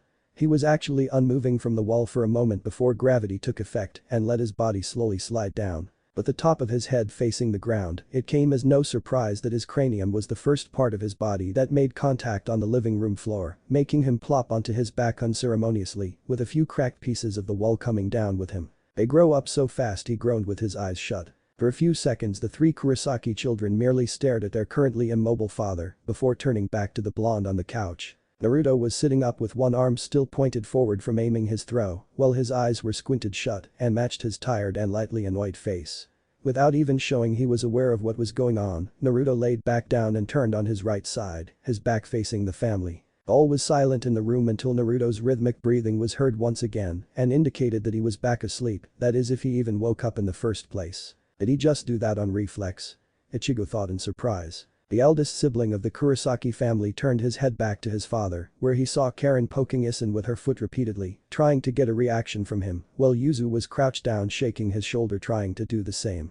Well, so far Naruto's only been living here a day and he's already caused a little bodily harm to his crazy father. He was already leaning towards his good side. With nothing else to contribute to the situation and a bowl of ramen in hand, Ichigo started walking up the stairs nonchalantly with his trademark disinterested facial expression. Maybe having a brother and spiritual bullshit around wouldn't be so bad after all. Kurosaki residence morning a few days later. Not much has happened to Naruto in the small amount of days from the little shopping trip to now. Naruto got enrolled into Karakura High School, received his uniform, and finally had that chat to discuss the whole seeing spirit situation. All he learned was that, to Issen's apparent jealousy, the Kurosaki children all had at least some ability to interact with spirits, although Yuzu could only really see ripples in the air that let her know that there was a spiritual presence. Ichigo and Karen on the other hand could see and talk to them clearly, the latter, though, didn't really acknowledge their existence for some reason. When questioning how he suddenly had the same ability, all he got in return was collective shrugs and suggestions that maybe it just ran in his family or something of that sort, but that was a half-assed guess at best since it was just happening now. He was pretty sure it had to do with this world in particular, but there wasn't really much to go on at the moment. Well, who cares, he'd just deal with it as it came along like everything else. Whatever the reason was, because of knowing that a damn ghost could pop up anytime, he couldn't really find enough peace to get a good night's sleep. At every little crack or noise that he was able to hear at night in the quiet atmosphere he would feel like he was about to get ambushed. Ninja paranoia with the addition of possible ghostly visitors at night was an instant mental shitstorm for him. Well, at least if there was some crazy spiritual attack by something especially creepy like a laughing and bloody child ghost, he could get a little peace of mind, knowing that Ichigo could take one for the team, since they were sharing his room, Ichigo in his bed and himself in a futon against the opposite wall. One would think that an experienced shinobi that has gone to hell and back in the past few years wouldn't fear anything, so would he really sacrifice a high school kid to an otherworldly intruder? Yes, he would. So here they were now, getting ready for a wonderful world of education in the morning, after having another guarded sleep, at least for Naruto. I look stupid, Naruto said with distaste as he looked down at the gray uniform that was required to wear at Karakura's high school. Stupider. The fox lazily chimed in with a yawn. So don't need your shit right now, and where the hell have you been the past few days? Naruto mentally replied. Sleeping. Lazy bastard. Deal with it. Everyone has to wear the same thing. Ichigo replied while double-checking his book bag. Then you look stupid too. Naruto muttered as he kept fiddling with different parts of the uniform. Ichigo sent his new roommate an annoyed look but was ultimately ignored. Ichigo's stare had nothing on a pissed-off and drunk Tsunade. Whatever, but are you still going to wear that headband and necklace? Ichigo asked while eyeing the black cloth with the engraved metal plate tied around his neck and the hidden green gem tucked into his black shirt. Yep, and if anyone has a problem then they'll just have to take them off by force.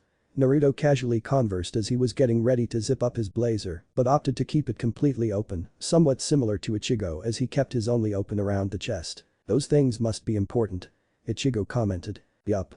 The blonde said with a slightly stern undertone while he unconsciously readjusted the headband's black cloth. Must be a sensitive subject, the orange-headed teen thought. You boys ready yet? Isin questioned as he walked into the living room. I think. Naruto said while he examined his new book bag hanging at his side. Isin waved him off. You'll be fine. So Mizuru is coming by as usual, Ichigo. Like always. He should be here any minute now. Ichigo answered. So how do you think me meeting everyone is going to go? Naruto asked Ichigo. Ichigo shrugged.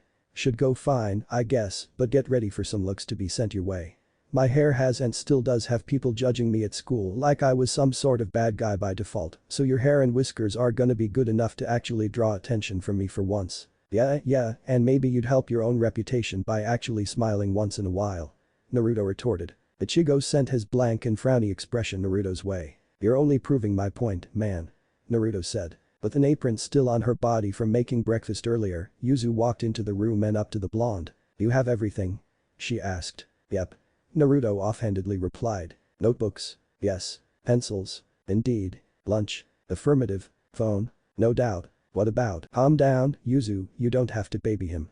Karen said when she walked in sipping on a juice box. But I need to, Karen-chan, it's his first day. Yuzu replied while standing on the couch cushions to start adjusting Naruto's uniform and hair. The blonde himself didn't really pay much mind and let her be while messing around on his phone a little. Hey, even if he was technically a grown-ass man by his home standards, it didn't mean it didn't feel nice to be doted on once in a while. That didn't mean he would admit it even if he didn't have a reputation yet. Yeah, you're not gonna get anywhere with that, Naruto started when he saw Yuzu repeatedly fail to adjust his hair. The only way my hair is gonna be affected at all is if you cut it. Yuzu huffed and stepped off the couch. Well, you're going to need a trim soon anyway, so I'll take care of it then. She said as she patted dust off of his pants. Cooks, cleans, and cuts hair too. Damn, Ichigo, you got it good here. Naruto commented. Yep. He simply said. Why thank you. Yuzu said with a smile as she walked into the kitchen to take care of something else on her chore list before getting ready for school herself. At this point a couple of knocks from the front door sounded out. Mizuro's here, come on, Naruto, let's get going. Ichigo said and started walking out of the living room. Alright, later. Naruto said to Isin and Karen before following Ichigo. Karen lightly waved at him while Isin said, hope it all goes well. Now go out there and be somebody. He exclaimed. Sure. See you later Yuzu. Naruto called over his shoulder. Yuzu's head popped into view from the kitchen corner. Bye. Once they made it to the door Ichigo opened it up to see his friend and classmate Mizuru standing patiently. Hey Ichigo. Mizuru greeted. Hey. Ichigo replied. Mizuru then noticed Naruto. So you're Naruto, right? He asked. The blonde nodded. Mizuru held out a hand. I'm Kojima Mizuru, nice to finally meet you. He said with a smile. Naruto gave a light foxy grin back before shaking Mizuru's hand. Nice to meet you too. Well, let's get going. We can talk some more on the way. Ichigo said as he led the way. With all three now walking side by side, Mizuru spoke. Ichigo didn't mention you had face tattoos. He casually remarked to Naruto. The shinobi heavily sighed. He was getting real tired of repeating himself. Karakura High School classroom. The classroom was bustling with students talking to their fellow classmates before their actual lessons started. They only had a few minutes left and they were going to milk any free time for all it was worth. Those two are really taking their time. Kigo muttered with his arms behind his head as he leaned back in his desk chair. They're going to be late if they don't get here in a minute or two. Tatsuki added in with her chin resting on her hand. I'm sure they have a good reason. Orihime said from next to Tatsuki. The door then opened and in came their teacher, a young woman with long brown hair and a ponytail and round glasses on her face by the name of Achi Masato. In her hand was a notebook of the day's lessons. Everyone get seated, class is about to start. She announced, getting everyone to quickly find their desks. When everyone was in their designated spots another person walked in through the still open door. Oh, Kojima-san, nice of you to join us. It's strange, you're usually one of the first ones here. Masato commented. Azuro had a sheepish expression on his face and said, well, you see. Suddenly two more voices were heard in the hallway outside of the classroom. You just had to make a stop, didn't you? We might be late now. A voice they all knew belonged to Ichigo echoed loudly in frustration. Hey. It's not my fault there was a ramen stand on the way here. What, do you expect me not to try it? Another masculine and unknown voice replied just as loud. You could have gone later. Ichigo retorted annoyingly. I can't just skip out on opportunities like that. What if I'm dead later? Why would you die? Hit by a car, maybe you know I'm still getting used to this crap. I almost got hit twice on the way over here. You could have gone without me, you know. If I lost you and something happened, my dad would be on my ass and I don't need more craziness in my life. I would have found my way eventually. GPS, dude, GPS. That's not always reliable. Now hurry up before I take that phone and shove it so far up your ass that not even the GPS could find. Oh, we're here and we barely made it. Ichigo's voice trailed off when everyone could tell he was just outside of the class and out of view. See, it worked out, didn't it? The mysterious voice asked with a little pep in his voice, all anger now forgotten. Shut up, Ichigo replied as he entered the classroom and saw everyone, including the teacher, stare at him in interest and confusion. Ichigo tried to play it off by clearing his throat and following Mizuri to their seats without looking at anyone. He wouldn't have to worry about being the center of attention anyway, since everyone's gaze suddenly turned towards the young man that followed him in. The newcomer had his hands casually held behind his head with his eyes squinted and an easygoing expression on his face, a face they all noticed had 3 black horizontal lines on each cheek. With his spiky blonde hair, headband around his neck, and his misrepresentation of the school uniform included, he was certainly a sight to see. He was actually following right behind his 2 companions, but was suddenly stopped when a hand grabbed his shoulder. He opened his eyes more, revealing their blue color, and let his arms fall to his sides as he glanced at who he guessed to be the teacher. Are you the new student? She asked. I guess. He replied with a small shrug. Welcome then, I'm your teacher, Achi Masato. She greeted before pulling him back to the front of the class for all to see. Everyone, this is Uzumaki Naruto and he'll be joining us from now on. Yo. He simply greeted with a small wave. Go on, introduce yourself better than that. Masato urged. How? Tell us a bit about yourself. Like hobbies and other things. Alright, he started as he turned to everyone staring at him. I'm Uzumaki Naruto, and he trailed off with his face scrunched up in thought. A loud dumbus at times. Kurama commented. Naruto's eyebrow unnoticeably twitched and tried to ignore his tenant as he continued on. I'm a little outgoing. Eats too much of those damnable noodles. My favorite food is ramen. I also hate the 3 minutes it takes to cook it by the way. Is a shinobi with the skills to survive a world war and can kill these weaklings with a napkin. I like to be active and exercise when I can. Is progressing in the sealing arts which is probably too much for his little mind to handle. I practice my calligraphy a little. Wastes time taking care of stupid plant life. I like to water plants and garden on the side. Is an experienced fighter against people that want to take over the world. I dislike jerks that are full of themselves and bad people in general. Is a dimensional traveler with a bleak future at best. I like to travel and I'd like to think I'm open-minded to what I can learn and experience. I guess that's it for now since I wasn't really prepared. He said with a somewhat forced and sheepish smile on his face. But I had so much more. Go to hell. Naruto mentally scolded. Well, isn't that certainly interesting? Does anyone have any questions for Uzumaki-san? Masato asked the rest of the class. Higo immediately shot his hand up. Yes, Asano? Misaki inquired. Do those tattoos mean something or did you just feel creative one day? He asked. Even if he didn't show it, Naruto was trying with all of his might to not to blow up at the guy because of the repeated question. After deeply inhaling and exhaling to calm himself, he evenly said, they're not tattoos, they're birthmarks. More than a few pairs of eyes showed a little surprise and interest. Really? Huh, cool. Kigo stated. Another hand was going to be called until his hand shot up once again. No, it's not dyed, it's my natural hair color.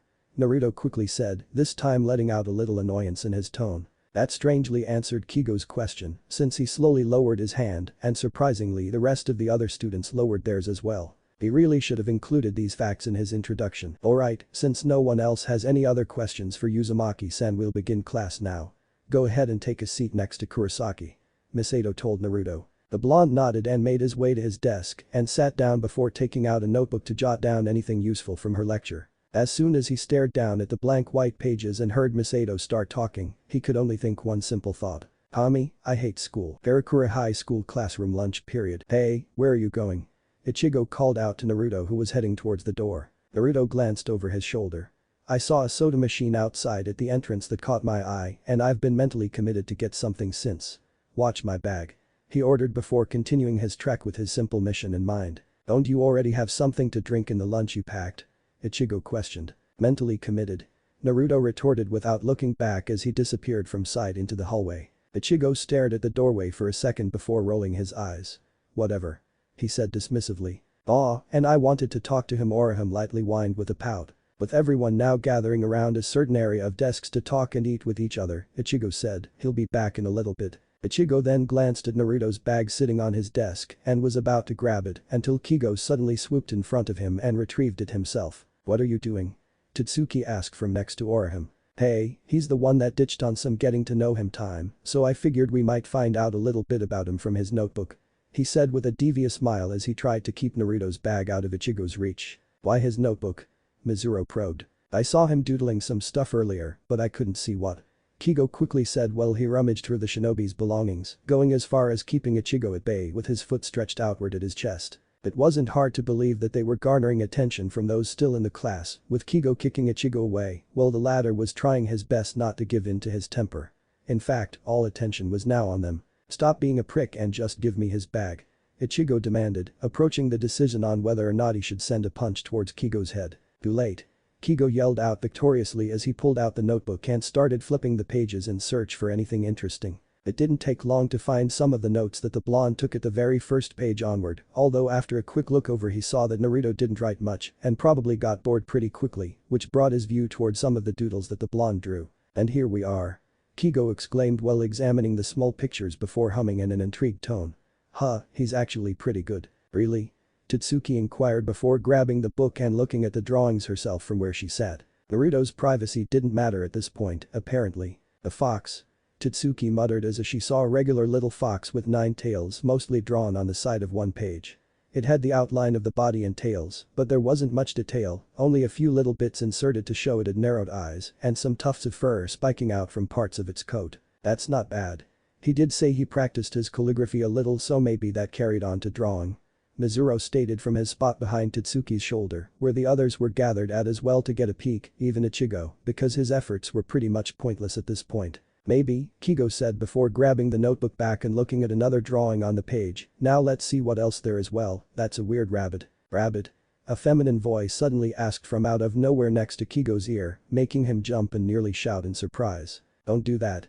Kigo exclaimed as he saw the source of the voice. It was Kichiki Rukia, a transfer student that joined their class a few days prior. Without responding, Rukia quickly snatched the notebook from Kigo's hand and looked at the picture that tempted her interest. It was a small bunny that was drawn on a bit of the cartoonish and chibi side.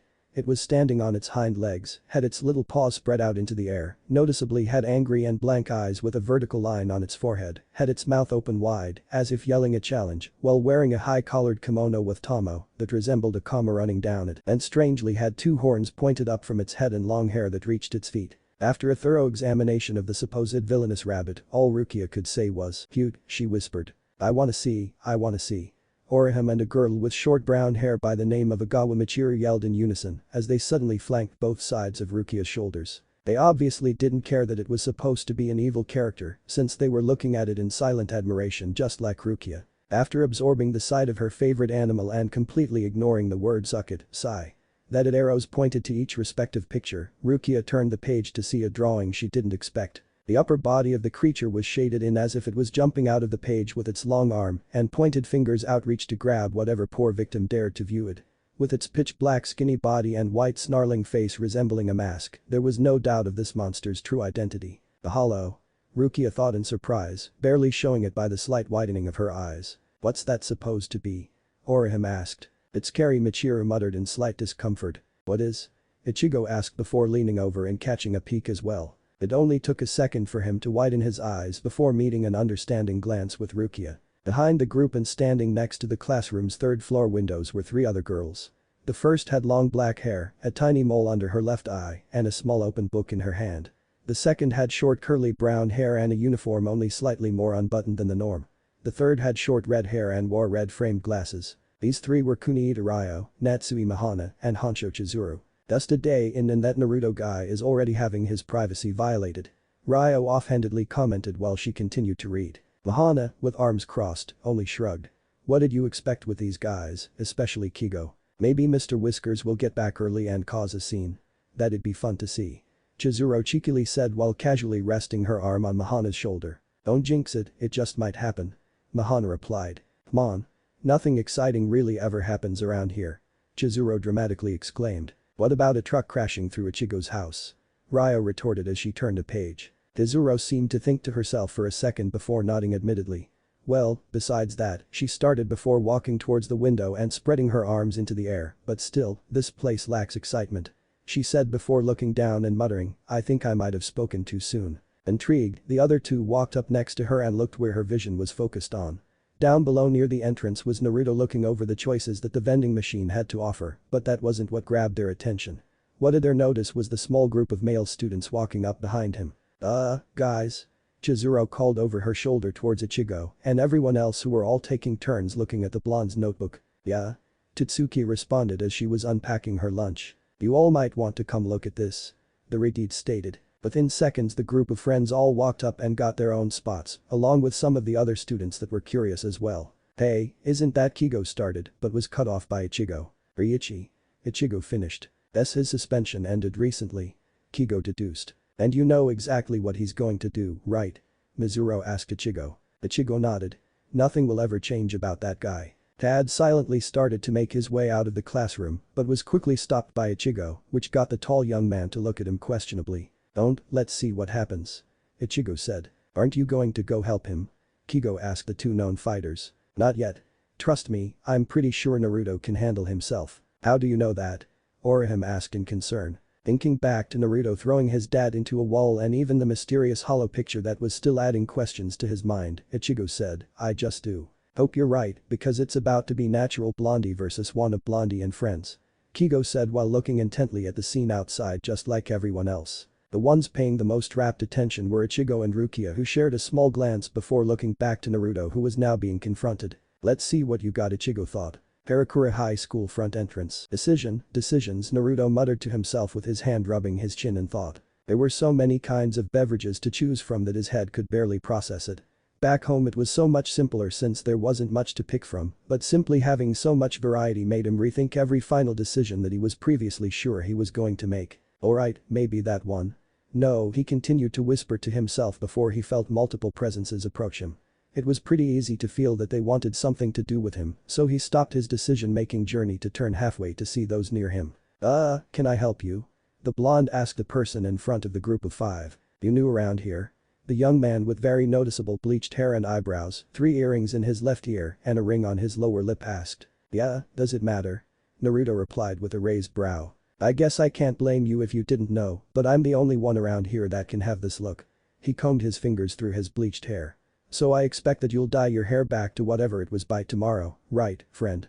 He said with an arrogant smirk. Naruto looked unimpressed. Wow, this is kinda pathetic, he thought. Then why don't you put the poor fool out of his misery? Maybe rough him up a bit to get the point across to him and any other idiots that might have a stupid idea. Plus, it'll be something to sate my boredom. Kurama stated. Nah, that would be messed up to put a ninja against a stupid kid that doesn't even know what he's dealing with, and I would have preferred that you got rid of those stupid tattoos, but that'd be asking too much. I am a charitable guy after all. Ryuichi haughtily said. Naruto's eyes narrowed. Alright, this idiot just lost his freebie. Maintaining his demeanor, Naruto calmly said, 1. This is my natural hair color. 2. I'm not your friend. 3. These are birthmarks, not tattoos. 4. Who are you? And 5. Do you enjoy fishing? Now gaining a slightly more impatient look that was copied by his companions, Riichi responded with, "Ashima Riichi, and what the hell is this about fishing?" "You know, fishing. Look." Naruto replied with a shrug before holding his two closed fists forward, the left's palm facing himself while the right faced the group. Ever so slowly Naruto starting rotating his right fist as if he was reeling a fishing rod, which in turn gradually caused the middle finger on his left hand to rise to full mast. "See? Fishing." Naruto cheerfully said with his foxy grin. He was the only one smiling. Making a decision in his head and snarling at Naruto, Riichi proclaimed his new intentions. "I was just gonna let you go, but now you're gonna be lucky if you leave here conscious, you cocky bastard." Riichi yelled angrily. Naruto lowered his hands. "You weren't hugged enough as a kid, were you?" Naruto blandly replied. After growling to himself one more time, he looked back at his average-looking underlings and nudged his head to the shinobi's direction. Getting the message, the four other delinquents started to charge. The first guy to reach him tried to send a sloppy punch at Naruto's face, but the trained ninja merely sidestepped and gave him a very light, at least for his standards, kick to the abdomen which sent him lurching harshly on the ground and coughing profusely as he tried to hold in his breakfast. "Alright, probably gotta hold back a little more," Naruto noted sheepishly. Turning his attention towards the next two that were closing in, he saw that they hesitated a bit from seeing their friend go down so easily, hesitation that opened up their already poor guard even more. That's why it was easy for him to grab both of their fists with each hand before crossing them in front of him, making them hit the sides of their heads against each other. All they could do was fall to the ground while groaning and holding their aching craniums. After making sure they weren't going to get back into the little skirmish, Naruto boringly looked up to see that the final lackey was just standing there indecisively, apparently pondering if rushing in was worth it. With him being the strikingly smallest in stature and muscle tone, Naruto decided to throw him a bone and gave him a shooing gesture to simply leave. The small guy looked back and forth between Naruto and Riichi before giving a light bow to both as he suddenly hauled ass back into the school doors. "Everybody gets one." Naruto called after him without looking away from Riichi. "That's it." Riichi shouted as he suddenly withdrew and attached brass knuckles onto his right hand and charged at the blonde. Naruto only rolled his eyes and waited for him to approach. When Riichi was within striking range and sent his first punch, Naruto merely dodged. This is how it continued for punch upon punch. Nothing connected, and with each attempted attack Naruto took another step backwards. He didn't know how long the angry bleach-haired student tried to hit him, but he could tell from the sheen of sweat slowly covering his skin and progressively heavier breaths being taken that he was running low on energy. "For both of our sakes, just end it already. It's only getting sadder at this point." Kurama ranted. Naruto mentally scoffed. Whatever. After dodging a couple of more punches, Naruto timed his counterattack and leaned to his left while holding his right leg out. With Riichi's desperate haymaker forcing him forward, he simply tripped over his adversary's outstretched limb, causing him to tumble forward and surprisingly, to him, slam head first into the vending machine that Naruto was looking at moments prior. At least he wasn't surprised for long, since the hard impact that left a sizable dent was enough to knock him out cold. "And there we go." Naruto muttered in finality before walking up to Riichi's unmoving body and taking the brass knuckles from his possession and pocketing them. "Don't need these things being handed down to the next heir of the stupid. This was such a pointless fight." "Thunk thunk, never mind." Naruto lightly cheered when he saw that two cans popped out of the machine, supposedly from the hit it took that rattled it enough to give away some spoils. Once he picked up the beverages, Naruto said, "The vending machine gods are always watching." He nodded sagely. With two drinks in hand, Naruto turned towards the entrance, but was stopped when he saw a female student just standing there with her jaw open wide and some money in hand, seemingly wanting to use the vending machine as well before the little fight started. They stared at each other for a few seconds before Naruto spoke up. Did you see all that?" She nodded fairly quickly, obviously trying not to evoke his wrath. "And you saw that they started it, right?" Another nod. "Alright then." Naruto looked at one of the two cans in hand. "Hey, do you want this can of juice, maybe save you some money?" She blinked, but eventually gave an almost unnoticeable nod. Naruto walked up to her and gave her hesitant hand the drink. "There, have a nice day," he exclaimed as he walked back inside. The student looked at her little gift, then the pile of unmoving and groaning students, and immediately ran back inside. She wasn't going to be mistaken for being a part of this. Karakura High School classroom. "Well, that was interesting," Tatsuki commented as she and the others kept staring at the area that Naruto just exited. Ichigo?" Kigo asked. "Yeah? Did you know he could fight?" The teen shrugged. "Had a hunch he could." Tatsuki crossed her arms. "Definitely can from that little show. I think he could even do a lot more." It looked like he wasn't even trying. The experienced female fighter said, intrigued. "It was nice of him to give that girl a drink, though." Orihime happily commented. Ryo nudged Chizuro's arm.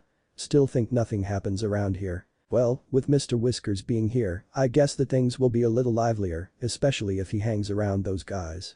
Chizuru said, gesturing to Ichigo and his male friends. Ichigo gave her a deadpan look. What's that supposed to mean? Nothing, she started before getting a predatory look as she locked in on her usual target, hands put up in a squeezing motion. Hime, come here a second. She told Orihime, who was looking at her in confusion. Don't even think about it. Totsuki simply threatened the outspoken lesbian. Suddenly everyone started to hear a jaunty whistle getting closer and closer to their classroom. The source was Naruto as he came into sight and walked back towards his desk while sipping an orange soda can that had a smiling and winking cartoon orange labeled on it. When he was about to reach his seat, he saw that everyone was looking at him in complete silence. He paused, took the time to look behind him for anything worthy of interest, and then down at his clothes. Both actions didn't reveal anything that required attention. What? Is there something on my face? Naruto asked. Ichigo waved him over to the window while Mizuru and Kigo moved out of the way to let the blonde get a look outside. Once he made it to the window, he saw that the four he defended himself from were in the process of finally getting up. Naruto then looked to the others and said, that was totally self-defense. Of course it was, but you don't have any desire to possibly use that defense into an offense against us, right? Kigo asked with a nervous smile. Naruto looked at him. No, I don't see why I would.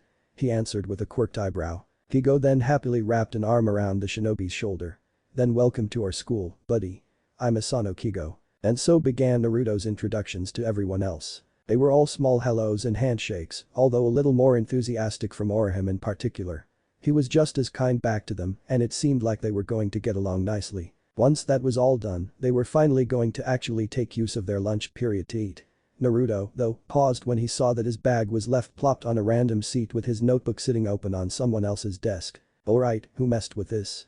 Naruto said, holding up his notebook. Immediately everyone pointed to a nervous Kigo. Naruto looked at him questionably. I just wanted to get to know my future friend better. The shinobi's stare continued. I valiantly tried to guard it but was eventually overwhelmed. Naruto didn't even blink. Please don't hurt me. Karakura Town Streets afternoon. The rest of the school day went by without any other kind of excitement, well, except for Naruto, who had a little fun scaring Kigo a little. It's not like he was actually angry since there wasn't anything important written down and they wouldn't even get what he drew anyway. When asked why he drew such things, he just called the reasons behind the unique pictures spontaneous creativity. Creativity he was proud of, by the way. If he had the chance, he'd rub his new little talent in Sai's face. Yuinjutsu practice really improved his penmanship. Now Naruto, Ichigo, Totsuki, Orihime, Chad, Kigo, and Mizuru were all walking home together since they lived in the same general direction. However, after walking about halfway and having random conversations, Naruto suddenly said he had to split off. Where are you going? Ichigo asked. Just taking care of a little business. It's the first step in my independence and I'm not going to live at your house forever. Naruto said as he waited for the signal to let him cross the street. And that is? Totsuki questioned. The job. Later. Naruto called out his goodbye and separated from everyone else. As they all saw him walk away, Kigo said, what kind of job do you think he's gonna get? Ichigo shrugged. No idea. Hopefully it isn't too out of the way that he'll get lost again. I really don't want any nagging from my family. Not just your dad. Mizuru asked as they all started walking again. Yep, Yuzu's starting to get a little motherly over him, so she'd probably get annoyed at me too. And Karen? Totsuki added. Who knows, maybe she'd give me some sarcastic remark about how I messed up or something. And who knows how your dad would exactly react. It's a surprise every time. Mizuru said with a slight chuckle. The orange-haired teen sighed. Yeah, he muttered. Unijiya shop afternoon. Go ahead, say it. A feminine voice ordered. Naruto sighed and spoke in a bored tone. Hello and welcome. Cheap. Fast. Safe. That's Unijiya, and no, this isn't an eel shop, so find an actual one and shove that eel up your. His sentence was stopped by a whack at the back of his head. Do you want to lose your job already? The female yelled. Naruto rubbed the spot where he was hit and cast a narrowed look back to the source of the jab. It was a fair-skinned and noticeably attractive woman, maybe around her late 20s.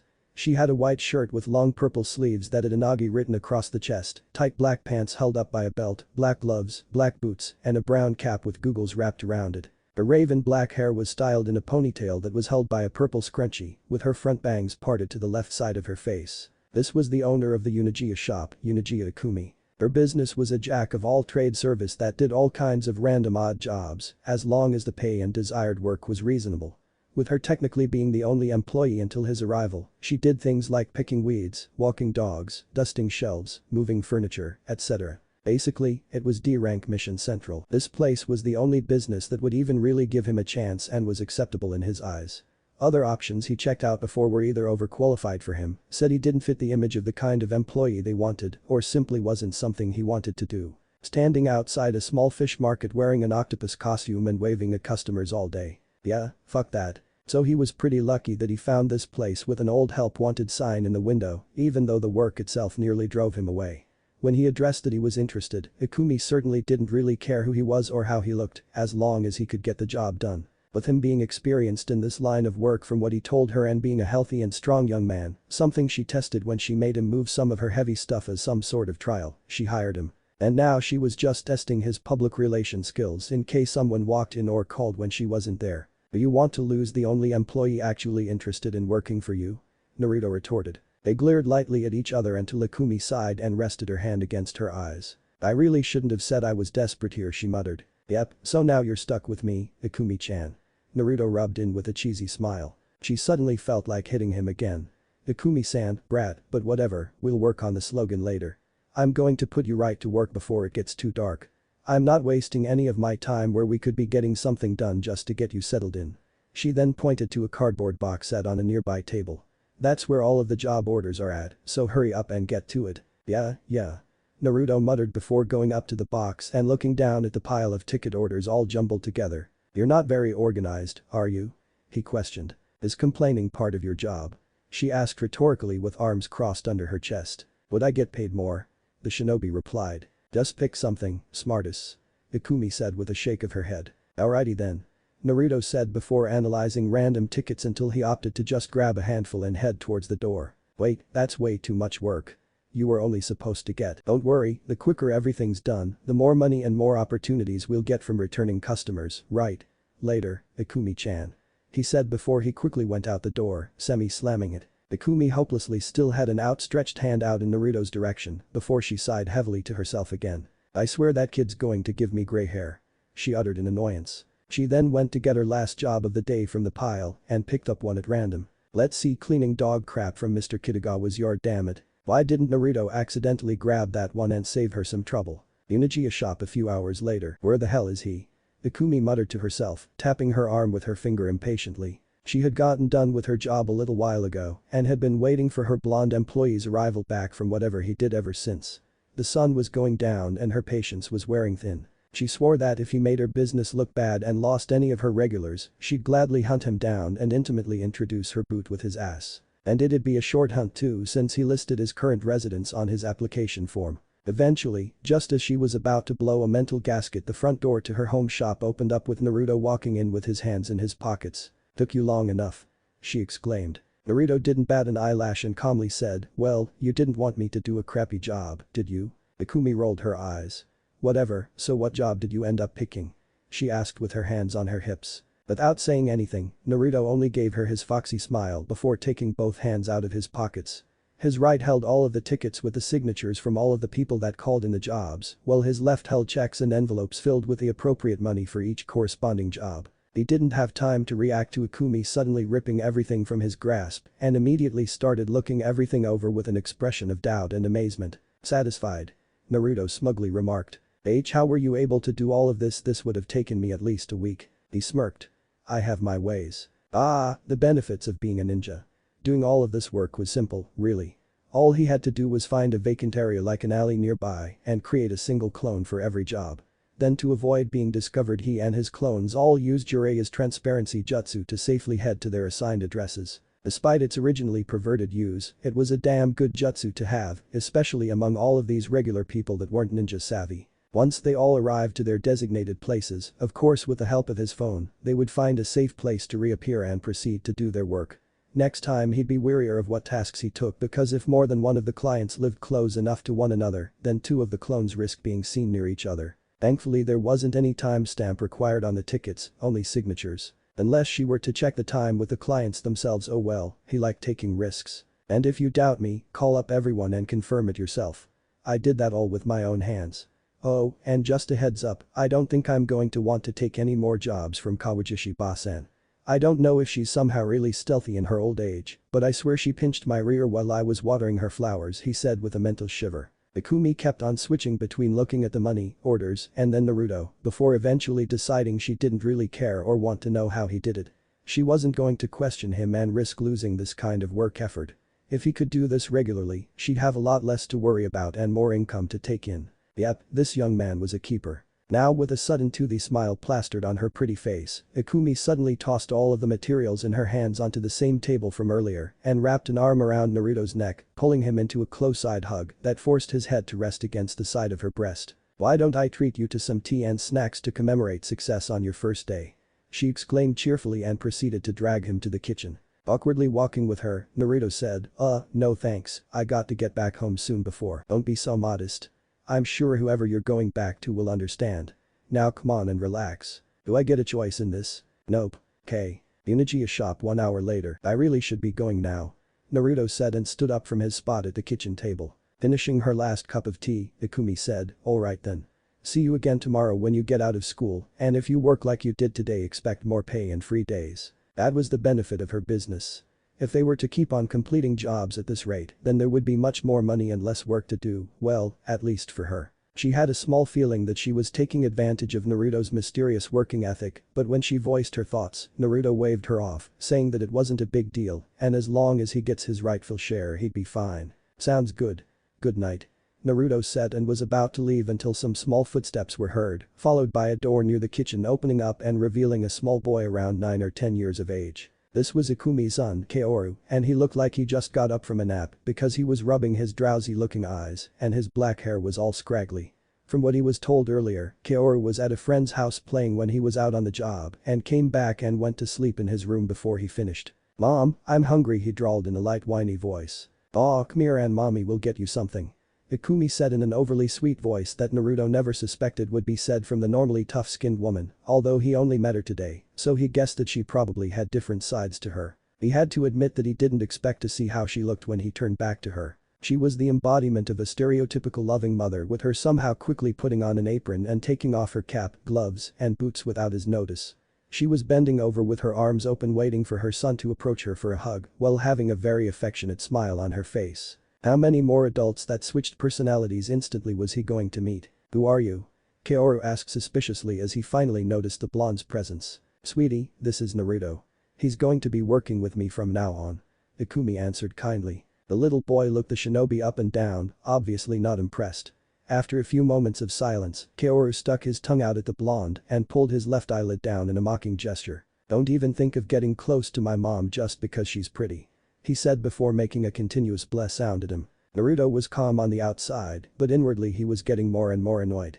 He already had to deal with this crap with Konohamaru, even though he mellowed out after some time spent with him, so he wasn't going to treat this brat any different. Obviously he couldn't give him a little love tap to the head, otherwise Ikumi would possibly kill him with her surprising strength that he felt on the back of his own head earlier, so he figured he would go for the more psychological route. "You know, kid, I was supposed to leave earlier, but your mom enjoyed my company so much that she insisted that I stay for a while, so we might already be getting more closer than you think," he said with a shit-eating grin. Kaoru's jaw dropped and didn't really know what to say back. Ikumi on the other hand was trying so hard not to break her sweet mother facade and tightly clenched her slightly shaking fist a little, while her brow twitched just as much. Naruto continued. "But I guess I've overstayed my welcome, so I'll go home now. Bye, Ikumi-chan. See you again tomorrow," he called cheerfully over his shoulder. Kaoru's head snapped to his mother, who was giving the blonde a small wave in goodbye. If he looked closer he might have noticed her hand was twitching, but of course with his panicking mind he didn't. Why didn't she correct him? The young boy desperately thought to himself, referring to Naruto calling his mother Chan. His head suddenly went back towards Naruto's direction when the front door closed from his exit. What is going on? Karakura Town Street's evening. After his small victory, Naruto started walking back to the Kurosaki household. He could have easily just used the transparency jutsu to allow him to speedily travel along the rooftops, but he felt like having a nice relaxing walk to think to himself. It had been a weird day for him, at least by his standards. It felt weird because this is what he imagined it was like to be a simple civilian, and he sure as hell wasn't that. It just wasn't normal. Normal for him was usually training and fighting for his life, well, until coming here. That's not entirely true, though, now that he thought back to that fight he had in the park earlier in the week. He still had no real idea what that thing was, but it mentioned that he had a lot of spiritual power, among other drabble he didn't understand, so maybe that just meant the spiritual half of his chakra. So did that mean anything, or anyone with a noticeable amount of spiritual power was attracted to these things? Did that mean his massive amount of chakra contributed to being able to see spirits in this world? Thankfully he hadn't bumped into any since the first, and he'd like to keep it that way, but was that monster technically a ghost too? Well, there goes a shiver down his spine at the thought. He was so used to facing weird things like that he didn't really think that through. Sometimes he couldn't help being a little slow. Well, if there was chance that the damn monster was some sort of ghost, then maybe he really should have mentioned this to at least Ichigo before. He was debating it all week already, but didn't really know how to explain it. He obviously couldn't mention the whole being a ninja thing, so maybe he could have just said that it was dangerous and that he simply got away in time. He suddenly stopped walking. Wait. If there was a possibility that this thing was attracted to spiritual power he guessed gave him the ability to see the dead, then would that mean that Ichigo? Holy shit, he was slow sometimes. As if responding to his thoughts, Naruto suddenly felt a wave of the same negative energy that he experienced before being attacked in the park. It was clearly nearby, but thankfully wasn't in the exact direction of the Kurosaki household, but it was still close enough to make him worry. A few grunts were suddenly heard in his head. Wha again? Kurama grunted out sleepily. Yeah, I'm going to have to check it out. What if it could be hurting someone? Naruto mentally replied. Go on then. Kick its ass.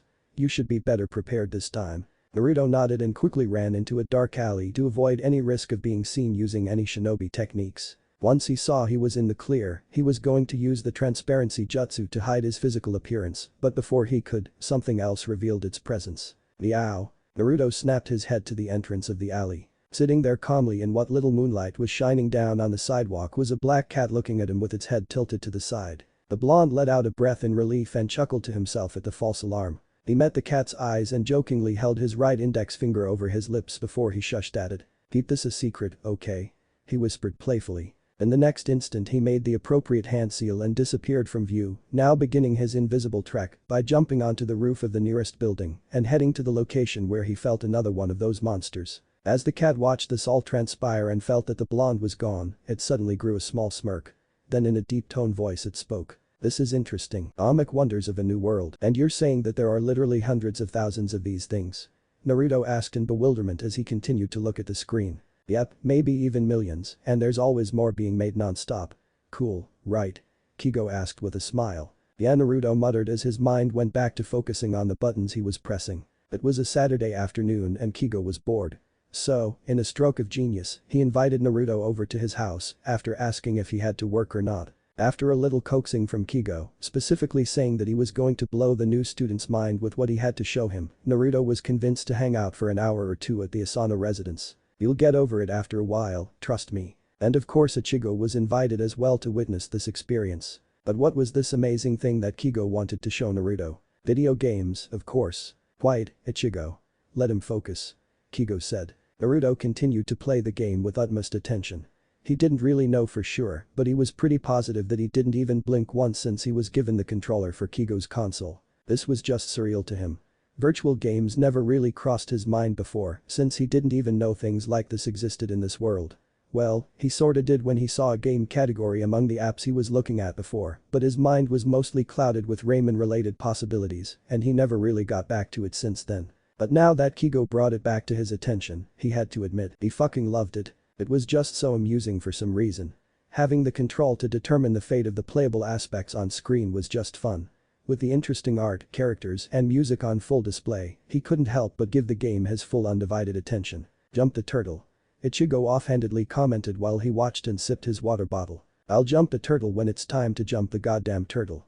Naruto snapped without taking his eyes off the screen. Ichigo was slightly taken aback by the outburst, while Kigo was wiping an imaginary tear from his eye. His first nerd rage, Kigo sniffed, I'm so proud. This continued on for a while and, to Ichigo and Kigo's surprise, Naruto was actually getting pretty good. If he kept up his effort, he might have a chance to get close to Kigo's high score. Alas, it was for naught since out of nowhere the television screen suddenly shut off, leaving it blank with only the reflections of a shocked Naruto, an intrigued Kigo, and a frowny Ichigo showing. Princess, no. Naruto shouted fearfully with an outstretched hand towards the screen. What happened? Ichigo asked. Don't know. Kigo replied. There, now I have your attention. A feminine voice said. From their spots on the couch, the three young men turned their heads behind them and saw a slightly older girl standing next to kitchen counter with a TV remote in her hand, obviously showing she was responsible for the abrupt stop in their gaming. This was Kigo's older sister, Mizuho, and notably Karakura High School's student body president. She had brown hair like her brother, but hers was set in a ponytail with long bangs hanging around both sides of her face. With her being at the comfort of her own home, she was casually wearing a white t-shirt, black shorts, and short white socks. "What are you doing?" Kigo asked his older sister. She crossed her arms. "You know the drill, go get me some juice from the vending machine outside and I'll give back your TV privileges. Come on. I have guests here, don't be like this now." Kigo whined. "Guests? More than one? I only see Kurosaki here." Mizuho replied as she pointed at the two boys. "What do you mean, there's also Naru, where did he go?" Kigo asked in surprised confusion as he saw that Naruto was no longer sitting next to him. The only indication that he was there was the controller that was left behind and the main door being wide open. "Did he leave without us noticing?" Kigo muttered in amazement. Ichigo shrugged. "Whether he left or not doesn't matter. What does matter is that you still haven't left to get me," Mizuho said, but was quickly cut off by Naruto suddenly rushing back in with his arms full of around a dozen cans. The blonde immediately went up to Mizuho and sloppily placed all of the cans onto the counter, forcing him to desperately catch a few that threatened to roll off. "There, I didn't know what you wanted, so I got them all. Enjoy." Naruto quickly sputtered out before grabbing the remote from her surprised hand and went back to his spot to continue his game. Ichigo and Kigo stared at the blonde for a few moments before shrugging at each other and went back to watching Naruto play. Mizuho herself, though, was left stunned silent as she repeatedly glanced at the juice cans, then to Kigo's new friend. Did he just get all of this in less than a minute? She thought to herself. After letting the weird moment pass, she mentally shrugged it off and grabbed one of the cans, audibly opening it and taking a sip as she headed back to her room. Wonder how Blondie would look like with a shaved head. Chapter 3. What a wonderful world. The shadowed buildings flew by as Naruto hurried along the rooftops. With blue eyes focused forward, he barely registered the lit-up windows and signs that showered Karakura in its artificial glow, instead mentally locking himself onto the dark presence he was racing toward. With every little sprint, leap, and landing he was engaging in, the blonde was progressively prepping his mind for what was to come. No distractions. Stay calm. Take care of whatever's there quickly. Make stealthy getaway. Celebrate with Raymond, he thought, simply with just enough time to spot his destination as he was preparing to make one last jump on the roof of an apartment complex. His target became obvious when a two-story building with a gaping hole blown through a wall on its second floor came within sight, and through that opening was the same kind of beast he had slain during the night of his arrival. This time the creature had a serpent-like body with a full head of dark and scraggly hair, along with its own skull-like mask. Both arms were crimson from a little past the shoulders all the way to the fingertips, while the rest of the body from torso to tail was a dark gray. Just like the first, there was a clean hole right through its chest. These details only went through his mind for the shortest of instances as he locked his sight onto the captive held within his large grip. Wait, isn't that oh shit, orihime? A clear new addition to his self-appointed objective in mind and the beginnings of adrenaline coursing through his veins is what came upon him as he made the final jump on the edge of the rooftop. It just wasn't going to end anytime soon, was it? Granted, he wasn't given an exact timeline, but he still had his hopes. If it wasn't, then he was positive it was going to be the death of him soon enough. What he was hoping to be a temporary fill-in already started to feel like a lifetime commitment with how fast things have been progressing lately, and he was sure this was only the tip of the spiritual iceberg. Spirits? How much deeper into their world was he going to fall? Seriously, he didn't ask for this. Did his past self fuck up and cut in front of a voodoo priest in line at a produce market or something? At this point he wouldn't doubt it entirely. Whatever the reasons were, he was silently cursing them as his stunned body was dragging itself off of the unforgiving asphalt that he was slammed into. With blood soaking the middle of his forehead, the crimson liquid trailing down his nose and chin, and seeing a yellow pajama-covered Rukia hovering over his prone body with blurry vision, it was easy to deduce that he wasn't currently in the best of moods. "Ichigo, wake up," she shouted into his ear. The orange-haired teen grunted and held a hand to his injured cranium. "Shut up," he managed to mutter out, clear annoyance held within his tone. Despite the seriousness of the situation, Rukia still managed to lose her focus for a split second and looked annoyed herself. "Don't talk to me like that," she semi-shouted before calming down. "Anyway, where are you hurt?" she asked while leaning in to make her own observations. Ichigo finally got into a crouched position. "That doesn't matter, I'll be fine." Rukia nodded. "Good, now you need to remember something before getting back to it." Ichigo glanced to her and gave his full attention. "That's not Inoe's brother anymore. He's nothing but a monster without a human's heart.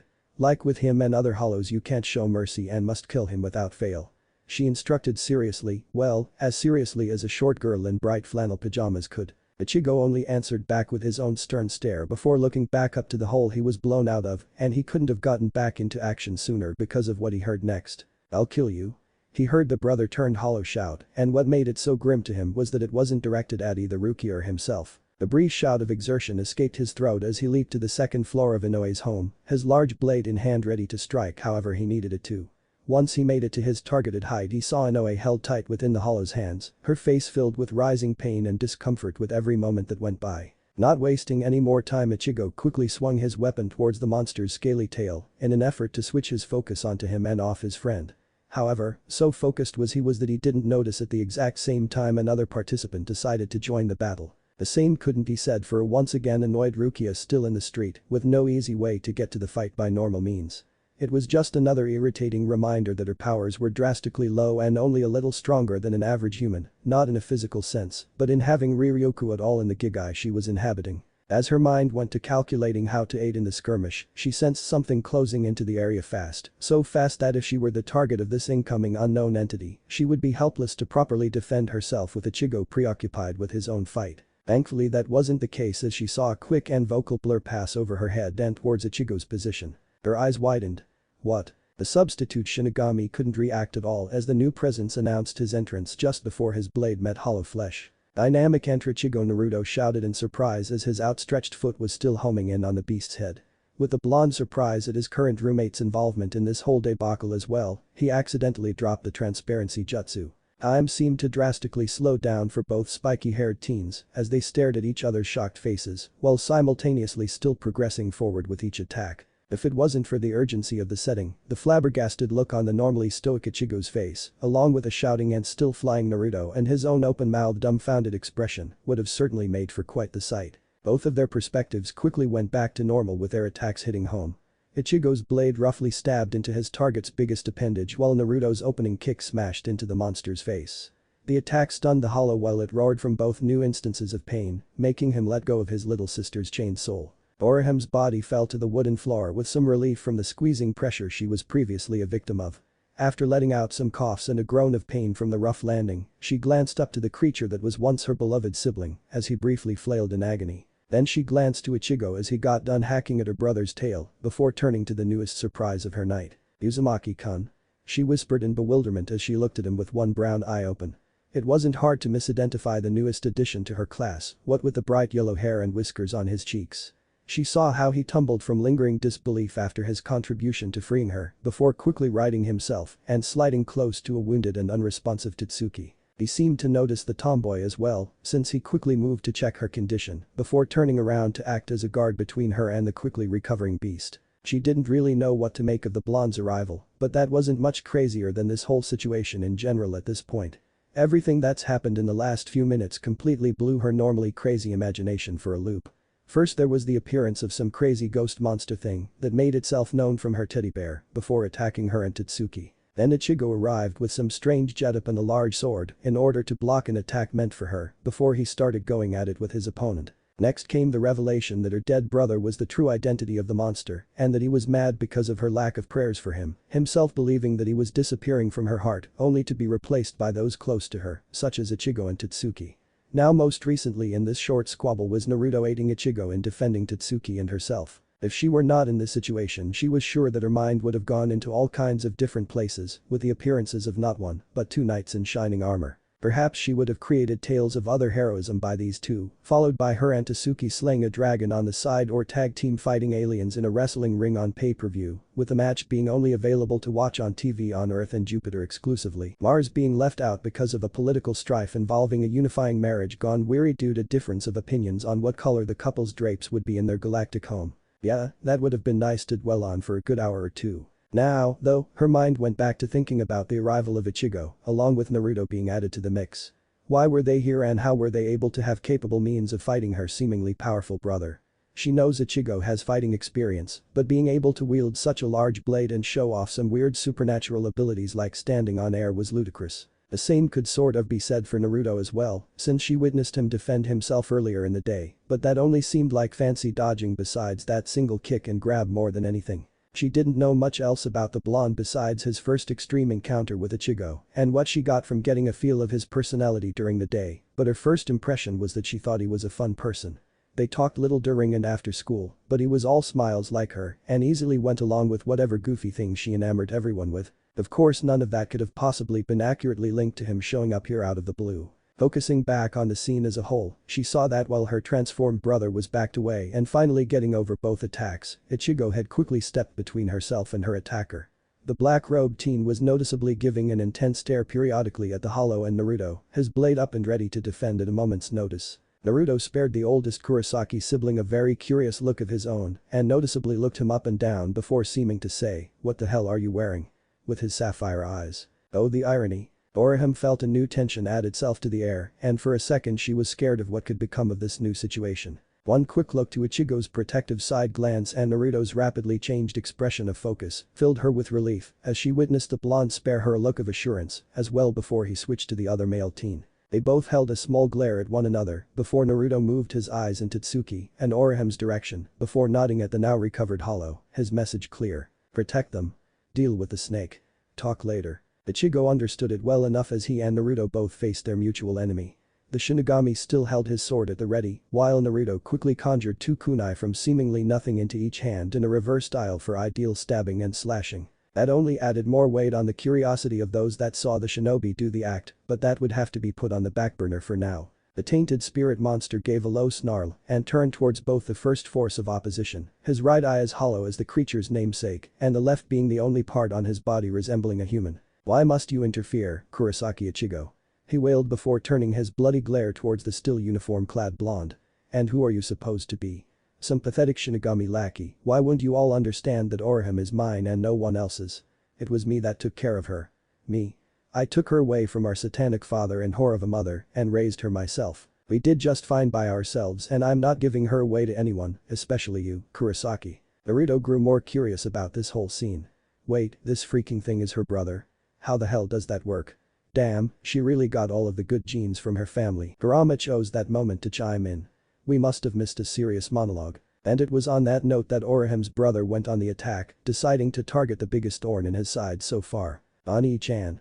Orihime cried out in concern, not wanting her sibling to continue his path of violence and also not wanting Ichigo to be put in more danger. Ichigo launched forward to meet his foe in the middle of the room and made his blade strike at the huge and gaping maw of the Hollow, the blade being wedged between some upper and lower teeth and successfully causing a stalemate. Naruto quickly jumped up from behind the other male teen after taking a moment to make sure Ichigo was combat capable and proceeded to channel wind chakra into each of his kunai before slashing off his adversary's left arm at the elbow.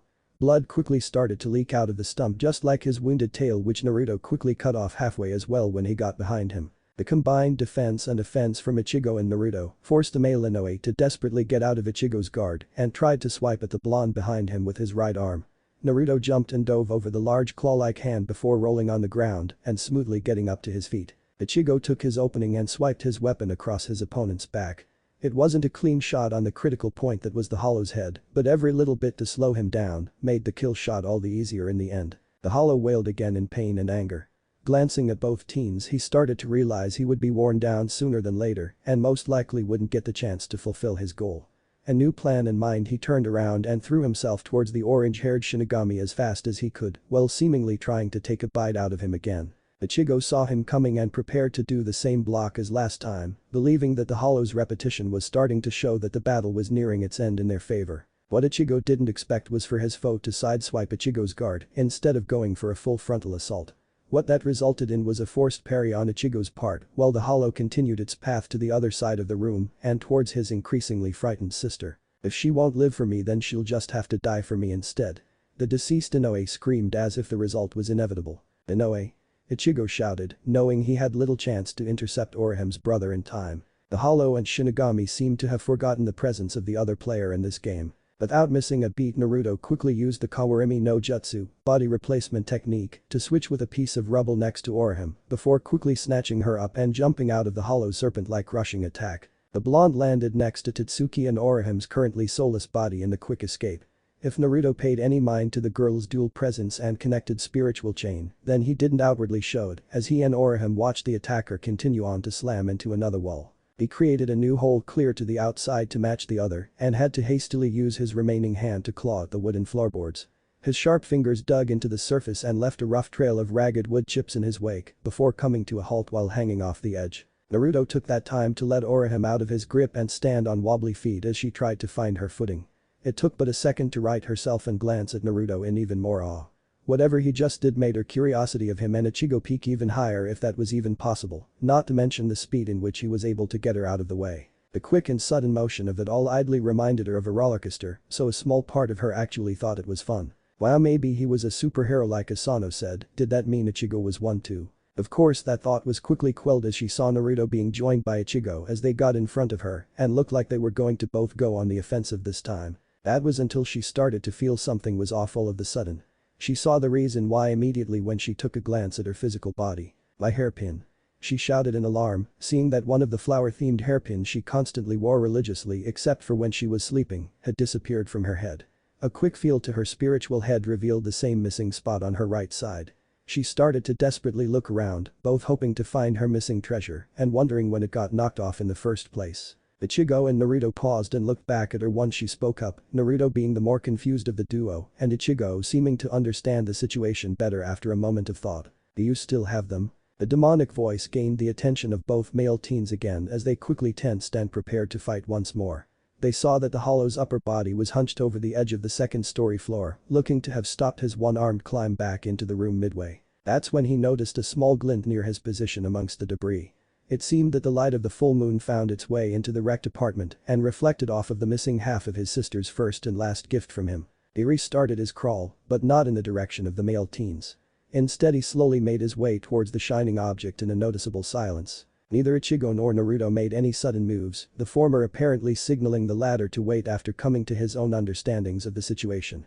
They watched as their enemy briefly paused when he got close to the hairpin and gently lowered his giant hand to the wooden surface. It took a very careful effort, but using the tips of his black fingers, he was able to pick up the flower-like accessory. He brought the object up to his face and looked at it with a deep calculative eye. I thought you threw them away, they all heard him whisper with a noticeably more human tone in his voice. Why would I ever do that? Orihime spoke up as she walked to a spot in between Ichigo and Naruto. Her brother grunted. Orihime started to walk forward with both males at her side at the ready.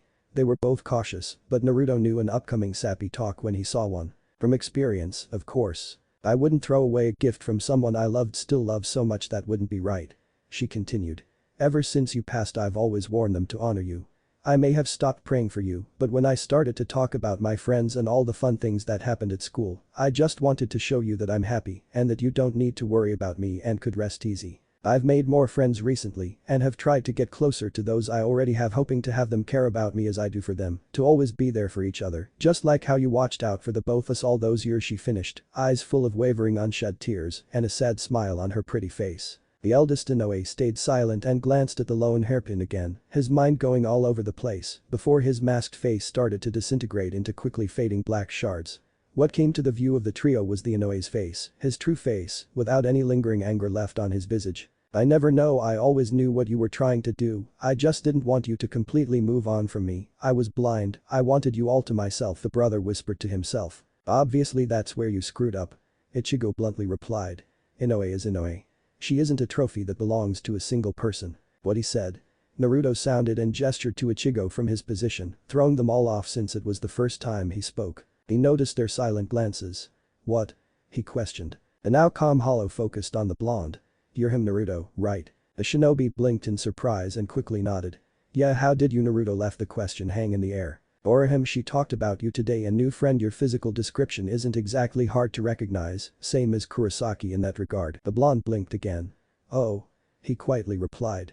Looking to the other two, he saw Ichigo shrug with his usual facial expression and Orihime's near constant smile beginning to tug at her cheeks. They all turned to see Orihime's brother go silent once again and look to be staring into space for a moment. It was after his silent contemplation that led him to locking his sight onto Ichigo and narrowing his eyes. For a second Ichigo and the others thought he was going to start to fight again, but the way he approached them with a certain look in his determined eyes spoke of another, non-threatening goal. Without anything blocking his path, the Hollow grabbed the Shinigami's bare blade with his remaining hand. A few drops of blood starting to leak down the metal, but was otherwise ignored when they all noticed him point the blade at himself, right at the most vulnerable spot of any Hollow. Orihime watched as the tip was approaching her brother's forehead. Ani-chan, she whispered. Her voice seemed to knock the other two out of their trance. Wait, you don't have to, Ichigo started. Ichigo. A feminine voice shouted from behind. They all turned to see Rukia, fully decked out in yellow pajamas with some noticeable blotches of dirt on her face and person, along with a small reassuring grin. Cutting them with his Zanpakuto isn't killing him. It'll wash away his sins and send him off to Soul Society to be at peace. Don't worry, this is the job of all Shinigami and the reason we exist. She calmly explained. Again with this Shinigami stuff Naruto dwelled on briefly. That's why I have to disappear before I lose myself again. The older Inoue cut in, a clear but melancholy understanding held within his mature eyes. Ichigo quickly understood the situation himself while nodding and letting his former opponent do what must done with his blade. Naruto merely watched on with a sympathetic gaze while absorbing all the information he could. Orihime's eyes started to gather tears at the thought of knowing these were the last moments her brother would have before officially moving on. Ichigo Naruto, the male Inoue, stated, catching both of their attention. Please watch over her. He requested with a serious gaze. It might be weird to ask of such a thing from these two, one he previously despised and the other he barely knew at all, but he knew that with the abilities that they held, they could protect his little sister from the world he had become privy to. She might be just as safe being as far away from them as possible with how he was sure they would attract the wrong kind of attention, but that would probably be asking too much with his sister already caring about one and starting a friendship with the other. No words escaped either male, but after a moment they both nodded, one with a serious glare and the other with the makings of a carefree grin. Wait. Orihime suddenly shouted as she ran in close to her sibling. She stopped when she was a mere few feet away and gazed upward to meet his curious expression. I've always wanted to say what I couldn't that night before you left. With as much affection as she could muster she gave her brother a wide smile and as a tear escaped her eye said, see you later Sora Nai. Sora's eyes widened ever so slightly before he looked lovingly down at his precious sister. Yeah, see you later, I hope we meet again someday. And with the final word escaping his lips he stabbed himself with the blade. With his willingness to pass on his body immediately started to disintegrate into a bunch of illuminated slivers. Every single part of his transformed figure slowly began to disappear, and with the moonlight shining behind him, the pieces of his soul glittered in a white glow as they floated off into the night sky to join the stars. His smile was the last part of him that they beheld as the sword clanked to the floor in a prolonged echo. Everyone was silent as they all absorbed what just happened. Orihime herself slowly walked to where her brother once was and took the time to gaze up into the sky.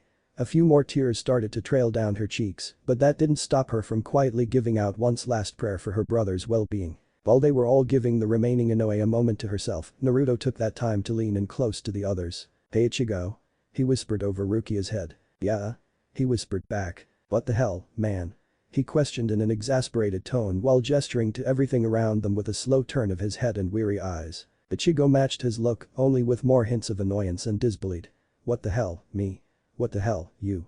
He half shouted and whispered back. What was all that? Jumping in here like some lunatic and magically making some knives appear out of nothing. They both glanced to the kunai still held within the blonde's grip before Naruto quickly sealed them back up. Yes, that. What the hell is that? He continued while frantically pointing Naruto's hands, annoying Rukia a bit since his appendage was in front of her face. Naruto fired back. Don't act like I'm the only weird one. What's with your emo bathrobe of death and that overcompensating sword? He retorted while getting in the bright-haired teen's face. It's not a bathrobe, you blonde fish cake. It's maelstrom, you frickin' dingleberry. It's strawberry, I mean to protect one. Sounds the same to me, Dadabeo. Again, what the hell does that even mean? In their whispered argument of name meanings, they failed to notice that Rukia walked to the side of the room very sneakily while Orihime was making her way towards her two saviors. Kurosaki-kun, Uzumaki-kun, what are you talking about? She asked innocently with a tilt of her head. Both males abruptly stopped their riveting conversation and muttered, nothing. Orihime only blinked at them in slight confusion before her eyes quickly lit up. Anyway, how were you both able to do all that fighting and magic stuff? It was amazing. I have so many quests. She couldn't continue on since in her excitement she failed to notice Rukia ambush her from behind and hold a small device up to her face. A poof of smoke suddenly obscured her vision and she felt herself go off into her own silly unconscious world as she fell to ground. The other two looked flabbergasted at such an action and didn't know what to make of the cartoonish bird head on the end of the wriggling spring that was ejected with the smoke. What did you do, Rukia? Ichigo shouted. Oh, I used the Kikanshinki, a count-replacing spirit device. She replied with nary a worry, quickly walking towards Tatsuki's position at the other side of the room. Kikanshinki? Naruto muttered as he approached Orihime's spiritual body to make sure she wasn't harmed in any physically obvious way. It knocks out whoever it's used on, so they forget whatever they saw and gain a new memory at random in its place. The new memory is limited by the person's imagination and what they would realistically believe. Rukia explained, letting out a small grunt of exertion every now and then while dragging Tatsuki and Orihime's physical body next to the chained soul. That isn't going to give Orihime brain damage, is it? Ichigo asked as he looked on skeptically. Rukia's hand started to glow while she held her palms above the tomboy's easily manageable wounds. Unlikely. As far as I know, the Kikenshinki has a 99.9 success rate, she said while finishing Tatsuki's healing and proceeded to use the memory device on her as well. And the other 0.1%? Naruto questioned while watching this entire process. Rukia's face flinched for the briefest moment of memories passed before getting back to work. Don't worry about it, she nonchalantly replied. Naruto stared at the short girl as she continued to clean the blood for a moment until he suddenly shook his head vehemently and quickly turned back to the other male. Wait, never mind that. Ichigo, please explain all this crap that happened before I lose my mind. Ichigo quickly joined Naruto in their previous tone. Hold it. I got my own questions too, damn it. He yelled exasperatedly. I'm more in the dark than you, so I think my questions are more important. Like, why did this happen? How many of those monsters are out there? Why are you fighting said monsters? Why is Naruto turned towards the weakened Shinigami, Rukia, right? He asked bluntly. She nodded while dusting off herself after she somehow managed to make Orihime whole again without them looking. The blonde looked back at Ichigo. Why is Rukia wearing Yuzu's pajamas? Why is she even here, and how was she doing that hand glowy healing crap? Do these freaks all have some sort of white masks like the first one earlier in the… So you did see a hollow before? Ichigo shouted while pointing his finger accusingly at the blonde. Why didn't you tell me? Are you planning something? The Uzumaki trudged on. Don't turn this back on me. I asked first. In fact, why didn't you tell me anything about these hollow things if you knew I would have any chance at all seeing them? You were already freaked out about the paranormal, so he didn't see it as important and to also keep your mind peaceful and oblivious. We also didn't know if you even attracted them in the first place, considering you just started seeing spirits. Of course that was before knowing you could defend yourself in such a powerful manner. Rukia blandly added from the side. Naruto glanced at her and then looked back at Ichigo with a hint of betrayal in his eyes. I told you that in confidence, man. Ichigo rolled his eyes before continuing his banter with the hyperactive ninja. With both in their own hysterics, they didn't notice Rukia tiptoeing barefoot up from behind Naruto with the Kikenshinki in hand and tongue poking out in concentration. It was right before the argument was going to turn physical that Rukia jumped to ambush the blonde like she did to Orihime, but unlike before, this target was privy to such attacks. What was originally going to be Rukia activating the device from her position on his upper back ended up with the shinobi's grip quickly grasping the wrist that held the Shinigami's tool as he lifted the girl in the air with full extension of his arm. The Kikenshinki was still triggered, but it was done after being caught and sent off a puff of smoke above her and Naruto's head harmlessly. Naruto continued to hold the girl in the air until he brought her to his eye level. Did you just try to mind wipe me? He asked with annoyance and a twitch on his brow. She met his stare with her own blank one. Perhaps. She replied. Why did you do that, Rukia? Ichigo asked as he too stared at her pitiful form. She did her best to shrug from her dangling scission. I figured we'd be able to properly question him under better circumstances in the future, preferably with us well ahead of him in information. She replied. Naruto flicked her on the forehead. That's just rude, so I'll just take this until everything is figured out and I know my brain won't be raped. He chastised before grabbing the Kikenshinki from her and pocketing it. He then set her down back on the ground and turned back to Ichigo. Anyway, before we get right into the root of all this bullcrap, I'd like to clarify one last thing. And that is? Ichigo retorted. We're in a heavily populated area, aren't we? Naruto questioned. Both Ichigo and Rukia, who was stretching her agitated arm, nodded. So how the hell hasn't anyone noticed all of this going on? The blonde continued while opening his arms and gesturing to the entire wrecked room. Both Shinigami blinked. That was a good question, actually. Then the sirens started to ring in the distance. All three of them jerked at the echoing sound, Ichigo because he knew the source, and Rukia along with Naruto because of instant curiosity. We'll continue this later, but we got to get out of here. Ichigo shouted until he realized something and calmed down. Oh wait, they can't see me so I don't have to worry about the police. He muttered. Police? Rukia and Naruto whispered until the former's eyes widened. But they can still see me, and I don't have the ability to get that far away in time. Rukia exclaimed, breaking her usually calm demeanor. Naruto smirked despite the window of escaping without being seen escaping. Heh, I can disappear and get away no problem. He said and earned a glare from the short girl. Ichigo shook his head. Whatever. Naruto, how did you get up here in the first place anyway? Jumping from roof to roof. The blonde simply replied. Ichigo filed more questions for later mentally before saying, then you carry Rukia back to my house, since I already brought her here. He then looked at the unconscious females before Naruto could say anything. What about them? Naruto and Rukia looked the sleeping duo as well, with the former sending a questioning look to the original Shinigami. Any damage done to them physically has been dealt with. Just let the Kikunshinki work its magic, trust me. She then quickly jumped onto Naruto's back and forced him to uncomfortably catch her in a piggyback. Now let's get going before anyone sees us. Ichigo and Naruto both looked unsure until the blonde righted Rukia on his back properly and looked at Ichigo. Race ya, he said before leaping from one of the holes in the room and onto the nearest rooftop, an unprepared Rukia letting out a short yelp of surprise. Ichigo watched with wide eyes until he mentally shook it off and followed his example. Just who or what the hell are you, Naruto? He thought after the first jump. Unbeknownst to the entire group, a black cat was sitting on the top of a nearby wooden fence, having seen the entire event go down. The feline seemed to smirk before sauntering off into the night. Kurosaki residence a short time later. So?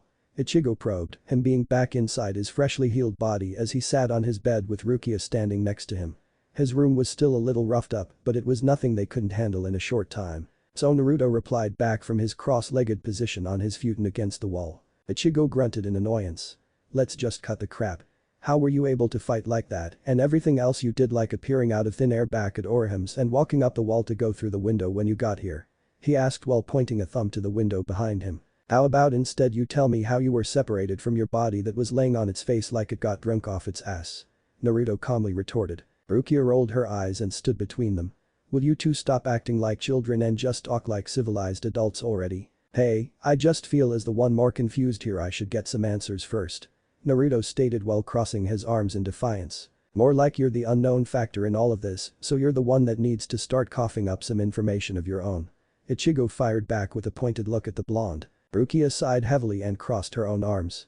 Obviously someone has to break the ice and it might as well be us. Ichigo looked at her. Weren't you the one that said this all had to be covert and handled carefully? Yes, but sometimes exceptions have to be made. Even if he isn't a Shinigami, he isn't anything else I would immediately deem a threat. She turned to look Naruto in the eye.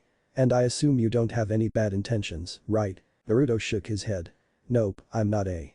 And besides, in case you didn't know, I take my promises very seriously and I pinky promised Yuzu I wasn't some sort of bad guy. In his head, Kurama made a gagging sound before going back to resting its head on its arms but was ultimately ignored. Rukia nodded. Alright then. The conversation proceeded on with Rukia explaining the basic ins and outs of the Shinigami and how Ichigo was tied to the role, complete with bunny-themed drawings for visual assistance. Funnily enough, both teens were introduced to the world of hollows in the same night, each also having their first kill of such a creature. Naruto also learned that whole truck crashing into the house fiasco was a result of the Kikunshinki being used on the rest of the Kurosaki family. Not much else was concluded in Rukia's explanation, even with some side commentary from Ichigo included every now and then. The only other thing of any real interest was Ichigo's second fight that helped him come to terms with his substitution and what really went down with Orihime's familial struggle. Wait, back up. Naruto stated once their summary of recent events ended. What, do I need to go over something with more detail? Rukia asked. No, I pretty much got it. Evil ghost monsters, robed sword people, spirit power, blah blah blah and all that jazz. Did you mention something about being in this room's closet since this hollow crap started for us? Naruto asked while pointing to the closet filled with Ichigo's clothes and other menial possessions. That's correct. She responded. And how often were you in there? Naruto asked nervously, still trying to process how he didn't notice her in the first place. Rukia hummed in thought. I can't say for sure, but pretty often. I have to be near Ichigo as much as I can just in case I get an alert for a hollow rival. I was still able to keep hidden when needed, though. I see. And have you seen anything, well, private since hiding out in there? Like when we got dressed and stuff. Ichigo's face grew a little uneasy as well since he just found out she was in his closet before being attacked by the Holofeed Sora. Rukia stayed silent for a moment and kept her face bare of any outstanding emotions. I will neither confirm nor deny anything. She said. I feel a little violated, Naruto muttered while giving himself a minor hug, as if trying to hide his innocence. Most action you've ever gotten. The fox commented. Naruto would have replied back, but Ichigo spoke up again. Despite that little concerning detail, aren't you freaked out about the whole spiritual aspect of this entire thing? He asked. Naruto shrugged. I can hit them, so it's all good. Well, I believe now is the time for you to give us some answers. Ichigo said while trying to get serious again. Alright, let's see, Naruto muttered as he went into thought. If you still want to be all secretive, you still have that stupid little memory machine in your pocket. Could have used Genjutsu, but of course we both know that isn't exactly in your repertoire. Nah, it isn't a big deal to tell them about everything. Besides, you're partly to blame why I can't even use Genjutsu. Naruto mentally replied. Doesn't matter to me either way. In my view, life from here on out is our freebie, so do whatever the hell you want, but make it entertaining. Treat this world like a sandbox and either take it over, become some street urchin with no future, or whatever in between. Oh, and I'm pretty sure the power you gain from me is well worth more than that stupid shinobi art. Why make illusions when you can just blow everything up? Awesome advice as always, Fuzzy Wuzzy, Naruto retorted and earned a small growl in return before deciding to get the rest of the conversation with the other two over with. He looked at the both of them with the utmost seriousness as he said, I'm a dimension-traveling ninja, also called shinobi, that comes from a world filled with people like me that fight for their own respective villages in various countries, called the Elemental Nations. My village, like I said before, is Konohagakure and one of the most powerful shinobi villages around. Our countries have a pretty big history of wars. For whatever reason I wasn't that good in history class, but we mostly just take jobs for various causes, such as escorting clients, deliveries, combat, assassination, etc. I wasn't necessarily given the bloodiest kinds of missions, considering I was focused on a bunch of other stuff, a lot of other stuff, and was only involved in the craziest crap when trouble happened to find me, which, quite often, happened, and any poor bastards tagging along had to suffer too. One of the worst was chasing a cat called Tora. Either of you ever had to chase a demon feline that just didn't want to be caught and had a fetish for slashing the absolute shit out of your face? Never mind, that's not important. What was I talking about? He took in another breath. Anyway, unlike most, I had a really interesting upbringing. I'll go into more detail some other time, but some certain aspects of my life required me to get prepared for a group consisting of the most dangerous shinobi in the world that were after the nine-tailed beasts, ancient masses of sentient chakra that were important for some sort of doomsday weapon that they had in mind. One of these beasts, the strongest in terms of tail count, is a giant fox that was sealed within me at birth. I'll show you the seal later. The fox can be an ass sometimes, but old, angry and fuzzy, and I are a kick-ass team that helped save the world in the Fourth Great War, like, a week ago, from the tyranny of someone pretty much considered a god that appeared after the other guy that was considered a god who showed up after the first guy that was considered a god, mostly self-titled from what I understand, but he was no joke with those purple eyes of death. The first guy turned out to be alright after I gave him a little pep talk after he destroyed my village and killed nearly everyone I loved, but he ended up reviving everyone, so I guess it's cool. Still sucked, though. Back to the last godlike person that I had to face. She's actually the reason I'm even here because of her abilities to pull dimensions out of her ass like it was nothing, and had the ultimate goal of taking all the chakra and putting everyone in the world into an imaginary dream world forever. I'm not exactly sure how I turned up here, but she still ended up getting beat by myself and my other friend, not friend turned traitor asshole who I still want to kick the shit out of for everything he's done, including sticking a lightning covered fist through my chest a few years ago because of a sudden boost of power from another guy considered a god. But in his case he was good to begin with, even with those weird looking horns sticking out of his old head. Wonder what everyone else is doing now. Hope whatever it is, it's fun and not full of death like recently. Another breath. I can also confidently say I have the capability of using attacks that would most likely destroy the city without much trouble. Oh, and my favorite color is orange, since I don't believe I've mentioned that before. Any questions? Silence. If Naruto had been paying closer attention, he would have heard Kurama hit its head in a combination of annoyance and disbelief. Worst storyteller ever. Ichigo and Rukia didn't have an immediate reaction. That slowly morphed into them opening and closing their mouths trying to come up with some sort of any response, but anything coherent was lost on their tongues. What? Rukia eventually spoke out. Naruto crossed his arms and huffed to himself. Hey, it's not like I only had to deal with a small amount of information and whatever happened in the span of a week. I was covering a hefty chunk of my life there, Dadabeo. But what chakra? Dadabeo? And ninjas? Seriously? And what about the tailed? You know what, screw this, I'm going to sleep and leaving this crap to future me. Ichigo sputtered before turning and plopping himself face down onto his bed. Sleep found him easily a few seconds later after all the adrenaline finally wore off. Naruto and Rukia looked at the team drifting off into dreamland. Well, that was easy. Naruto stated. Rukia turned to him and raised a brow with a stern look in her eye. You're not off the hook. We'll talk more tomorrow to clarify all of this, but for now it's safe to say you're not an enemy. But if I was? Naruto asked with a lazy squint. Then you'd have a lot of powerful enemies coming after you, but like I said, there's nothing extreme to worry about for now. I'm used to it.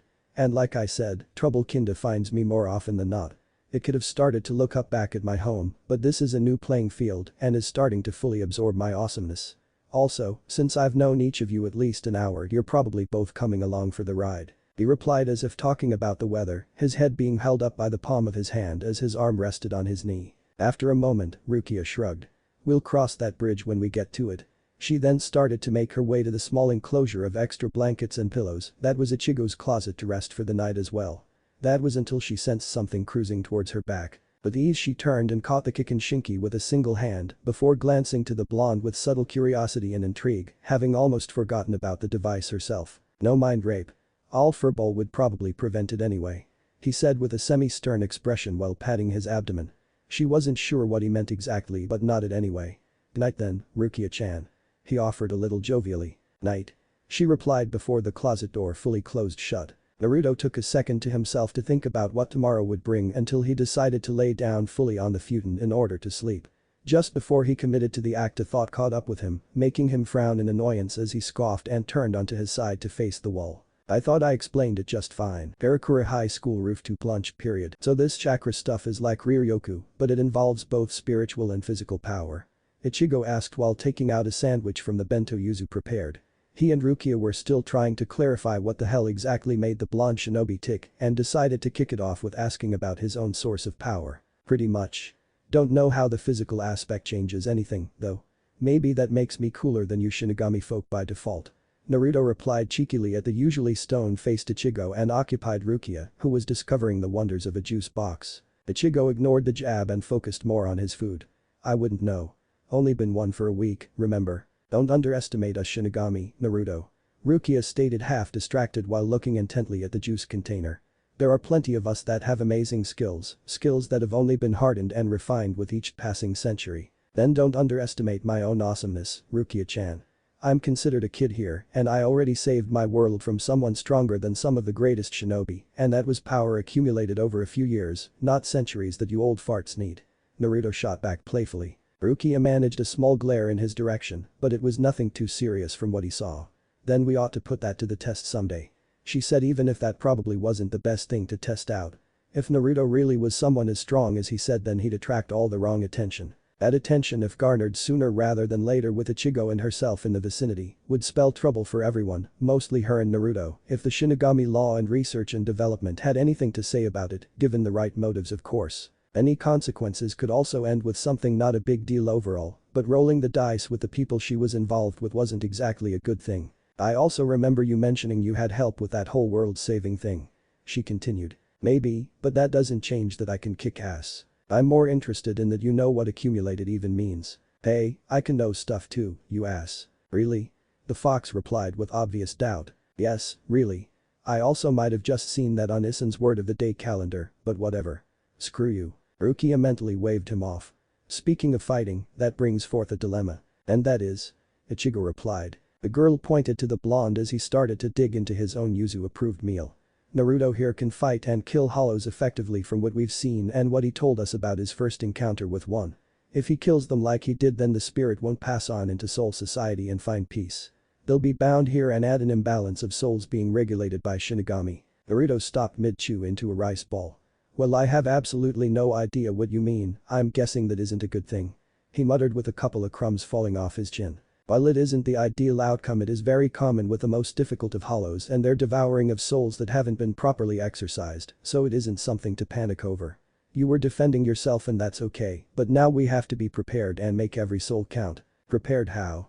Naruto retorted. If you're going to be dragged into fighting hollows, which is likely considering you'll attract them fairly easy like Ichigo, then you either have to stall until Ichigo can do a Shinigami's job or be with us in the first place to either lend aid or, once again, let Ichigo do his thing. If the setting and situation prove to be too dire and there isn't reinforcement then go wild and take care of it if you can. The other teen in question sighed. Just more work he said until he thought of something. Wait, how can Naruto fight if he's visible to the living? Wouldn't that make it harder to be sneaky about all this? We'll always have the Kikenshinki for any such breach of secrecy, but I idly remember you saying he appeared from nothing last night. Rukia said. Oh yeah. Ichigo turned to Naruto. What was that? Naruto smiled triumphantly.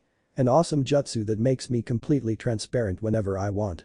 It also might have been created with less than innocent intentions originally by its creator, but it's still great for everything stealthy, even if I'm fighting with it activated. He said with pride. There's our answer.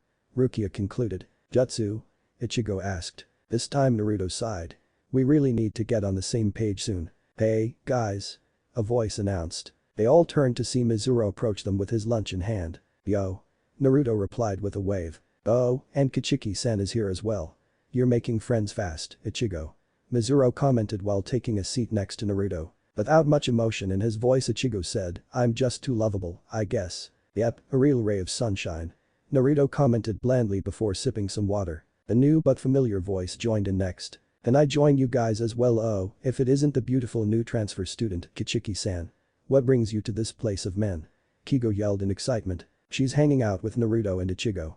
They're apparently getting close really fast. Mizuru said while pointing the male duo. Ichigo and Naruto sounded while offering the black-haired boy a curious glance. Oh ho. Is this the beginning of a love triangle, a formidable duel of men for the heart of the newcomer? Kigo then rushed and slid on his knees to get to Naruto and Ichigo's eye level. He got in close while a steady stream of tears flowed out from each closed eye without much trouble. I believe in both of you. He whispered while giving 2 thumbs up. Rukia noticed none of this as she finally discovered the straw on the juice box and became enthralled. Thank you. Naruto let out unsurely. Just ignore him.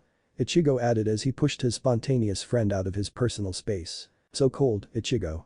Kigo woefully exclaimed but recovered quickly as he got his own lunch started. Smeltic ensued between the teens plus one much older Shinigami. Nothing too important came up except for whatever assignments were due and interesting rumors came up.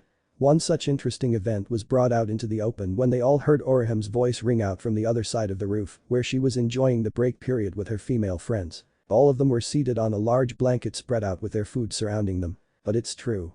She yelled. Really? A sumo wrestler blasted himself in and out of different walls in your room with a bazooka? Mahana inquired with no instance of belief in her voice. At least think up something more realistic than that. Ryo added. Chizuru took her opportunity to wrap an arm around the pleading Inoue. I happen to enjoy that beautiful imagination of yours, Haim. I'm telling you it did happen. Totsuki-chan was there too. That's what happened, right, Totsuki-chan. The tomboy seemed hesitant but quickly relented with a nod. Yeah. Totsuki too. So this really happened? Michiru said in awe. Their conversation only escalated from there and made the 2 Shinigami and single ninja share knowing glances with each other. First a truck through Ichigo's place and now a sumo wrestler through Orihime's. I wonder who's next? Kigo questioned between bites. What if it's you? Mizuru asked. Kigo hummed in thought before a wide smile emerged on his face. If my wall gets knocked down then I hope it's by a horde of women desperately looking for affections from one Asano Kigo. He exclaimed. Emphasis on desperately, Ichigo said carelessly, making Naruto smirk and Kigo become depressed with Mizuru patting his back without much sympathy. Heavy steps were heard. They gave their attention to the source and it turned out to be Chad who was holding something hidden over his shoulder. They would have greeted him like normal but there was a few obvious distractions on his person. What happened to you? Ichigo questioned, gesturing to the bandages on his head, face and hands. Chad started to point at his injuries. My head was from yesterday. A steel beam fell on me. He said casually. Steel beam, Kigo and Mizuru shouted in unison. Ichigo and Naruto looked at the tall young man in some shock. Rukia was occupied with reading the juice's nutrition facts. The Latino boy continued. The other stuff was from when I went to buy some bread. That seemed like it would lead to a more innocent incident. And I got hit by a motorcycle. Well then. What the hell have you been doing? Ichigo shouted in disbelief. Chad indulged his friends in the rest of the information. The guy on the motorcycle was hurt pretty bad so I carried him to the hospital. That's why he was late, the others thought. The dark-skinned boy then held out the object behind his back to set down on the ground. Chad? Ichigo asked. The Latino grunted questionably. Where did you get a cacadial? Indeed there was a white cacadial sitting peacefully within the cage Chad brought. The guy Chad started but ended going silent. He let the sentence linger a little longer than what seemed necessary and left the others becoming more interesting. Gave him to me. A little lackluster, but it did the job in his opinion. Don't just be lazy and cut the answer short. That's a bad habit. Asano yelled. Hello, my name is Shibata. What are your names? The bird spoke in a high-pitched voice. Everyone but Chad looked on in shock. Naruto leaned in to whisper next to Ichigo's ear. Do animals talk here? Not the last time I checked. Oh, that's so awesome. Kigo broke the silence before kneeling next to the bird. Can you say my name? It's Asano. Say it with me. Asano. Everybody minus Ichigo, Naruto, and Rukia gathered around to try and interact with the seemingly overly intelligent animal. The commotion even attracted the girls to walk over and see what was going on. It's nothing harmful. Rukia commented out of earshot of the others except the brightly haired males next to her. The duo looked at her curiously. She continued. Something is inhabiting the bird, but it isn't evil. Looks to be nothing more than a lonely spirit. It has the potential to become a hollow, so it's best that we send it to the afterlife tonight. And I'm guessing you don't need me along to help and fight the shit out of it or something, right? Naruto asked. Rukia shook her head. No, this is a simple one. No fighting required. Naruto nodded and patted Ichigo on the shoulder. Looks like you're losing sleep, bud. Ichigo grunted in minor displeasure. Great, don't complain about your duty. Rukia said offhandedly while returning back to figuring out where to poke the straw in the juice box. Naruto, very discreetly and silently, took the items from her hands and stuck the straw through its intended position at the top. He quickly handed it back and she gave out a nearly unnoticeable sound of awe before thanking him and taking a sip. So, ninja and Shinigami comparison and possessed birds aside, what class do we have next? Naruto asked Ichigo. Math. Oh, okay. Wait, wasn't there homework? Ichigo nodded. Shit, Naruto muttered. Why do you even care? Ichigo replied. Naruto sighed. Yuzu threatened to take meals away if I didn't try in school, and your old man has me by the balls with the phone contract. Ah, did she also say she would be very disappointed in you? The blonde nodded. Been there, so don't screw up. Having someone so loving and innocent look at you in displeasure always hurt. Rukia then caught their attention with a pleased hum. This juice is good. Uniji's shop after school. So how's school been treating you? Ikumi asked while hanging up a new banner over her shop's front door. Naruto watched her as he stood next to the fairly large stepstool she was using and stopped sweeping the sidewalk of dirt and other small debris. It's okay, I guess. I learned that this guy named Hitler was a major and that the Pythagorean theorem will serve me no purpose in my life. He said before he started up his sweeping again. Sounds about right. She muttered while adjusting the latest addition to her business. Why did you even get that thing anyway? Naruto asked as he caught view of the banner in its full glory. The main color was white with Uniji largely spelled out in black in the middle and leaned towards the bottom. The font wasn't overly styled and remained quite simple, but it served its purpose. The eel logo that was usually solely shown off on her shirt was proudly placed symmetrically above her surname, while the slogan was instead under it. At the very bottom was her usual hours and means of contact. Because I need to gain some more clientele. I've had the same regulars for years that I mostly got from friends spreading the word, and I'm not really getting anywhere at the speed that I want.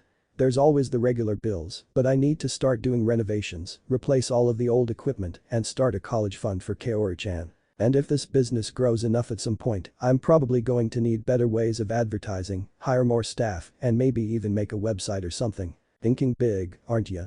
It's better to do that than remain complacent with mediocrity or what simply isn't your best. She stated while leaning away to see if the banner was balanced. You should sew that on a pillow. Naruto said while finishing the last of his sweeping and leaned the large broom against the wall. Or on a t-shirt and sell 'em. By the way, I need to get you your own Unijiya shirt like an official employee.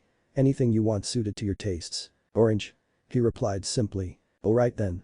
Anyway, a new order just came in earlier and can only be completed today. I don't want to lose the money, so head inside and get on it. While you're in there, can you grab me some? Her words were cut short when a loud and brief metal crunch sounded out from the stepstool. It was revealed to be the highest step she was leaning on as she admired her handiwork as it cleanly snapped in half from years of rust.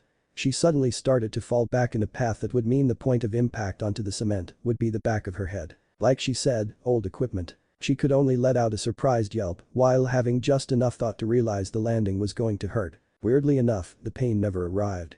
Her eyes opened to meet blue ones as she realized that Naruto managed to catch her in a bridal carry. Damn, he's fast, she thought impressively. She was about to thank him, but he decided to quickly make light of the situation and create his own entertainment. We both knew you would end up in my arms eventually, Ikumi-chan. He said with the tone of a cheesy smooth talker and his eyes half-lidded. He was obviously joking and letting out some of the impression Jiraiya left on him, but that just reminded Ikumi of something else. She responded by roughly grabbing his cheek and pulled with a strong grip. Don't start that crap again like you did yesterday with Kaoru. This isn't some cheap unrealistic romance scene. You're lucky I didn't throw a potted plant at the back of your head. Ow, ow, ow, ow. Alright, quit with the pulling. He exclaimed in pain, immediately finding relief when she obliged. Sadly, he wasn't done. Damn, you'd think someone whose youth is rapidly depleting would appreciate a little and fucking ow. Her grip grabbed back on with more vice. What was that? She demanded with an edge to her voice. I mean, anyway would be honored to be with such a young and lovely woman such as yourself. Gah. You're an angel sent from the heavens down to grace us with your presence. Now would you let go, you crazy owl? Okay. No one is worthy of your beauty and we men are just dirt on the bottom of your boot. We should all worship the ground you walk and be glad for whatever attention is given to us. Come on, your nail is digging into the skin. She kept her stern eyes on his own wincing orbs before letting go again, positive he got the message. Now that that's done, thank you for catching me. Now be a good golden goose and get started on that job. She said with a smug smile, having referred to him as such yesterday while herself nor him really caring about the position they were still in. Yeah, love you too. He replied, hoping to rub his damaged cheek after he let her down. That had to be put off for a quick moment as they both heard a quiet squelch near them. They both looked to the side and saw Kaoru standing slack-jawed, his eyes frozen in shock, and his forgotten ice cream cone splattered on the unforgiving ground next to him. He had just gotten back from hanging out with a few friends from school at the local park and was having what so far had been a great day. They played games like children tended to do, laughing merrily with each other and forgetting whatever small troubles were on their small shoulders. In their moment of youthful freedom, nothing else mattered. Homework didn't matter. Chores didn't matter. Staying quiet didn't matter. And any pesky men who were after his mother didn't matter. Of course that all shattered shortly after he decided to pick up a treat on his way home when he turned around the corner to the front of his home. Right there, clear as day, was his mother being held quite closely within the arms of her new employee. What was his name again? Whatever, that wasn't important. What was important was that he had his dirty palms on his mother's body. That wasn't all, but she actually didn't seem to mind. He swore he caught her smiling when he first saw them looking at each other, but of course he only focused on his mother's own expression of supposed happiness and didn't notice Naruto's one of agitation. He then noticed the guy's cheek was red, slightly redder than the rest of his face, that lit up from some sort of hysterical emotion. However, his mind immediately went to a positive guess of what that emotion was when the only words he heard caught up to him. Love you too, oh no, oh no, oh no, oh no, oh no. A bunch of connections randomly started to form in his troubled mind. Face red with darker spot on cheek. Him reacting to perhaps more than one kiss on said whiskered cheek. Him saying too. She just confessed and the feelings were recuperated. Her being held like that.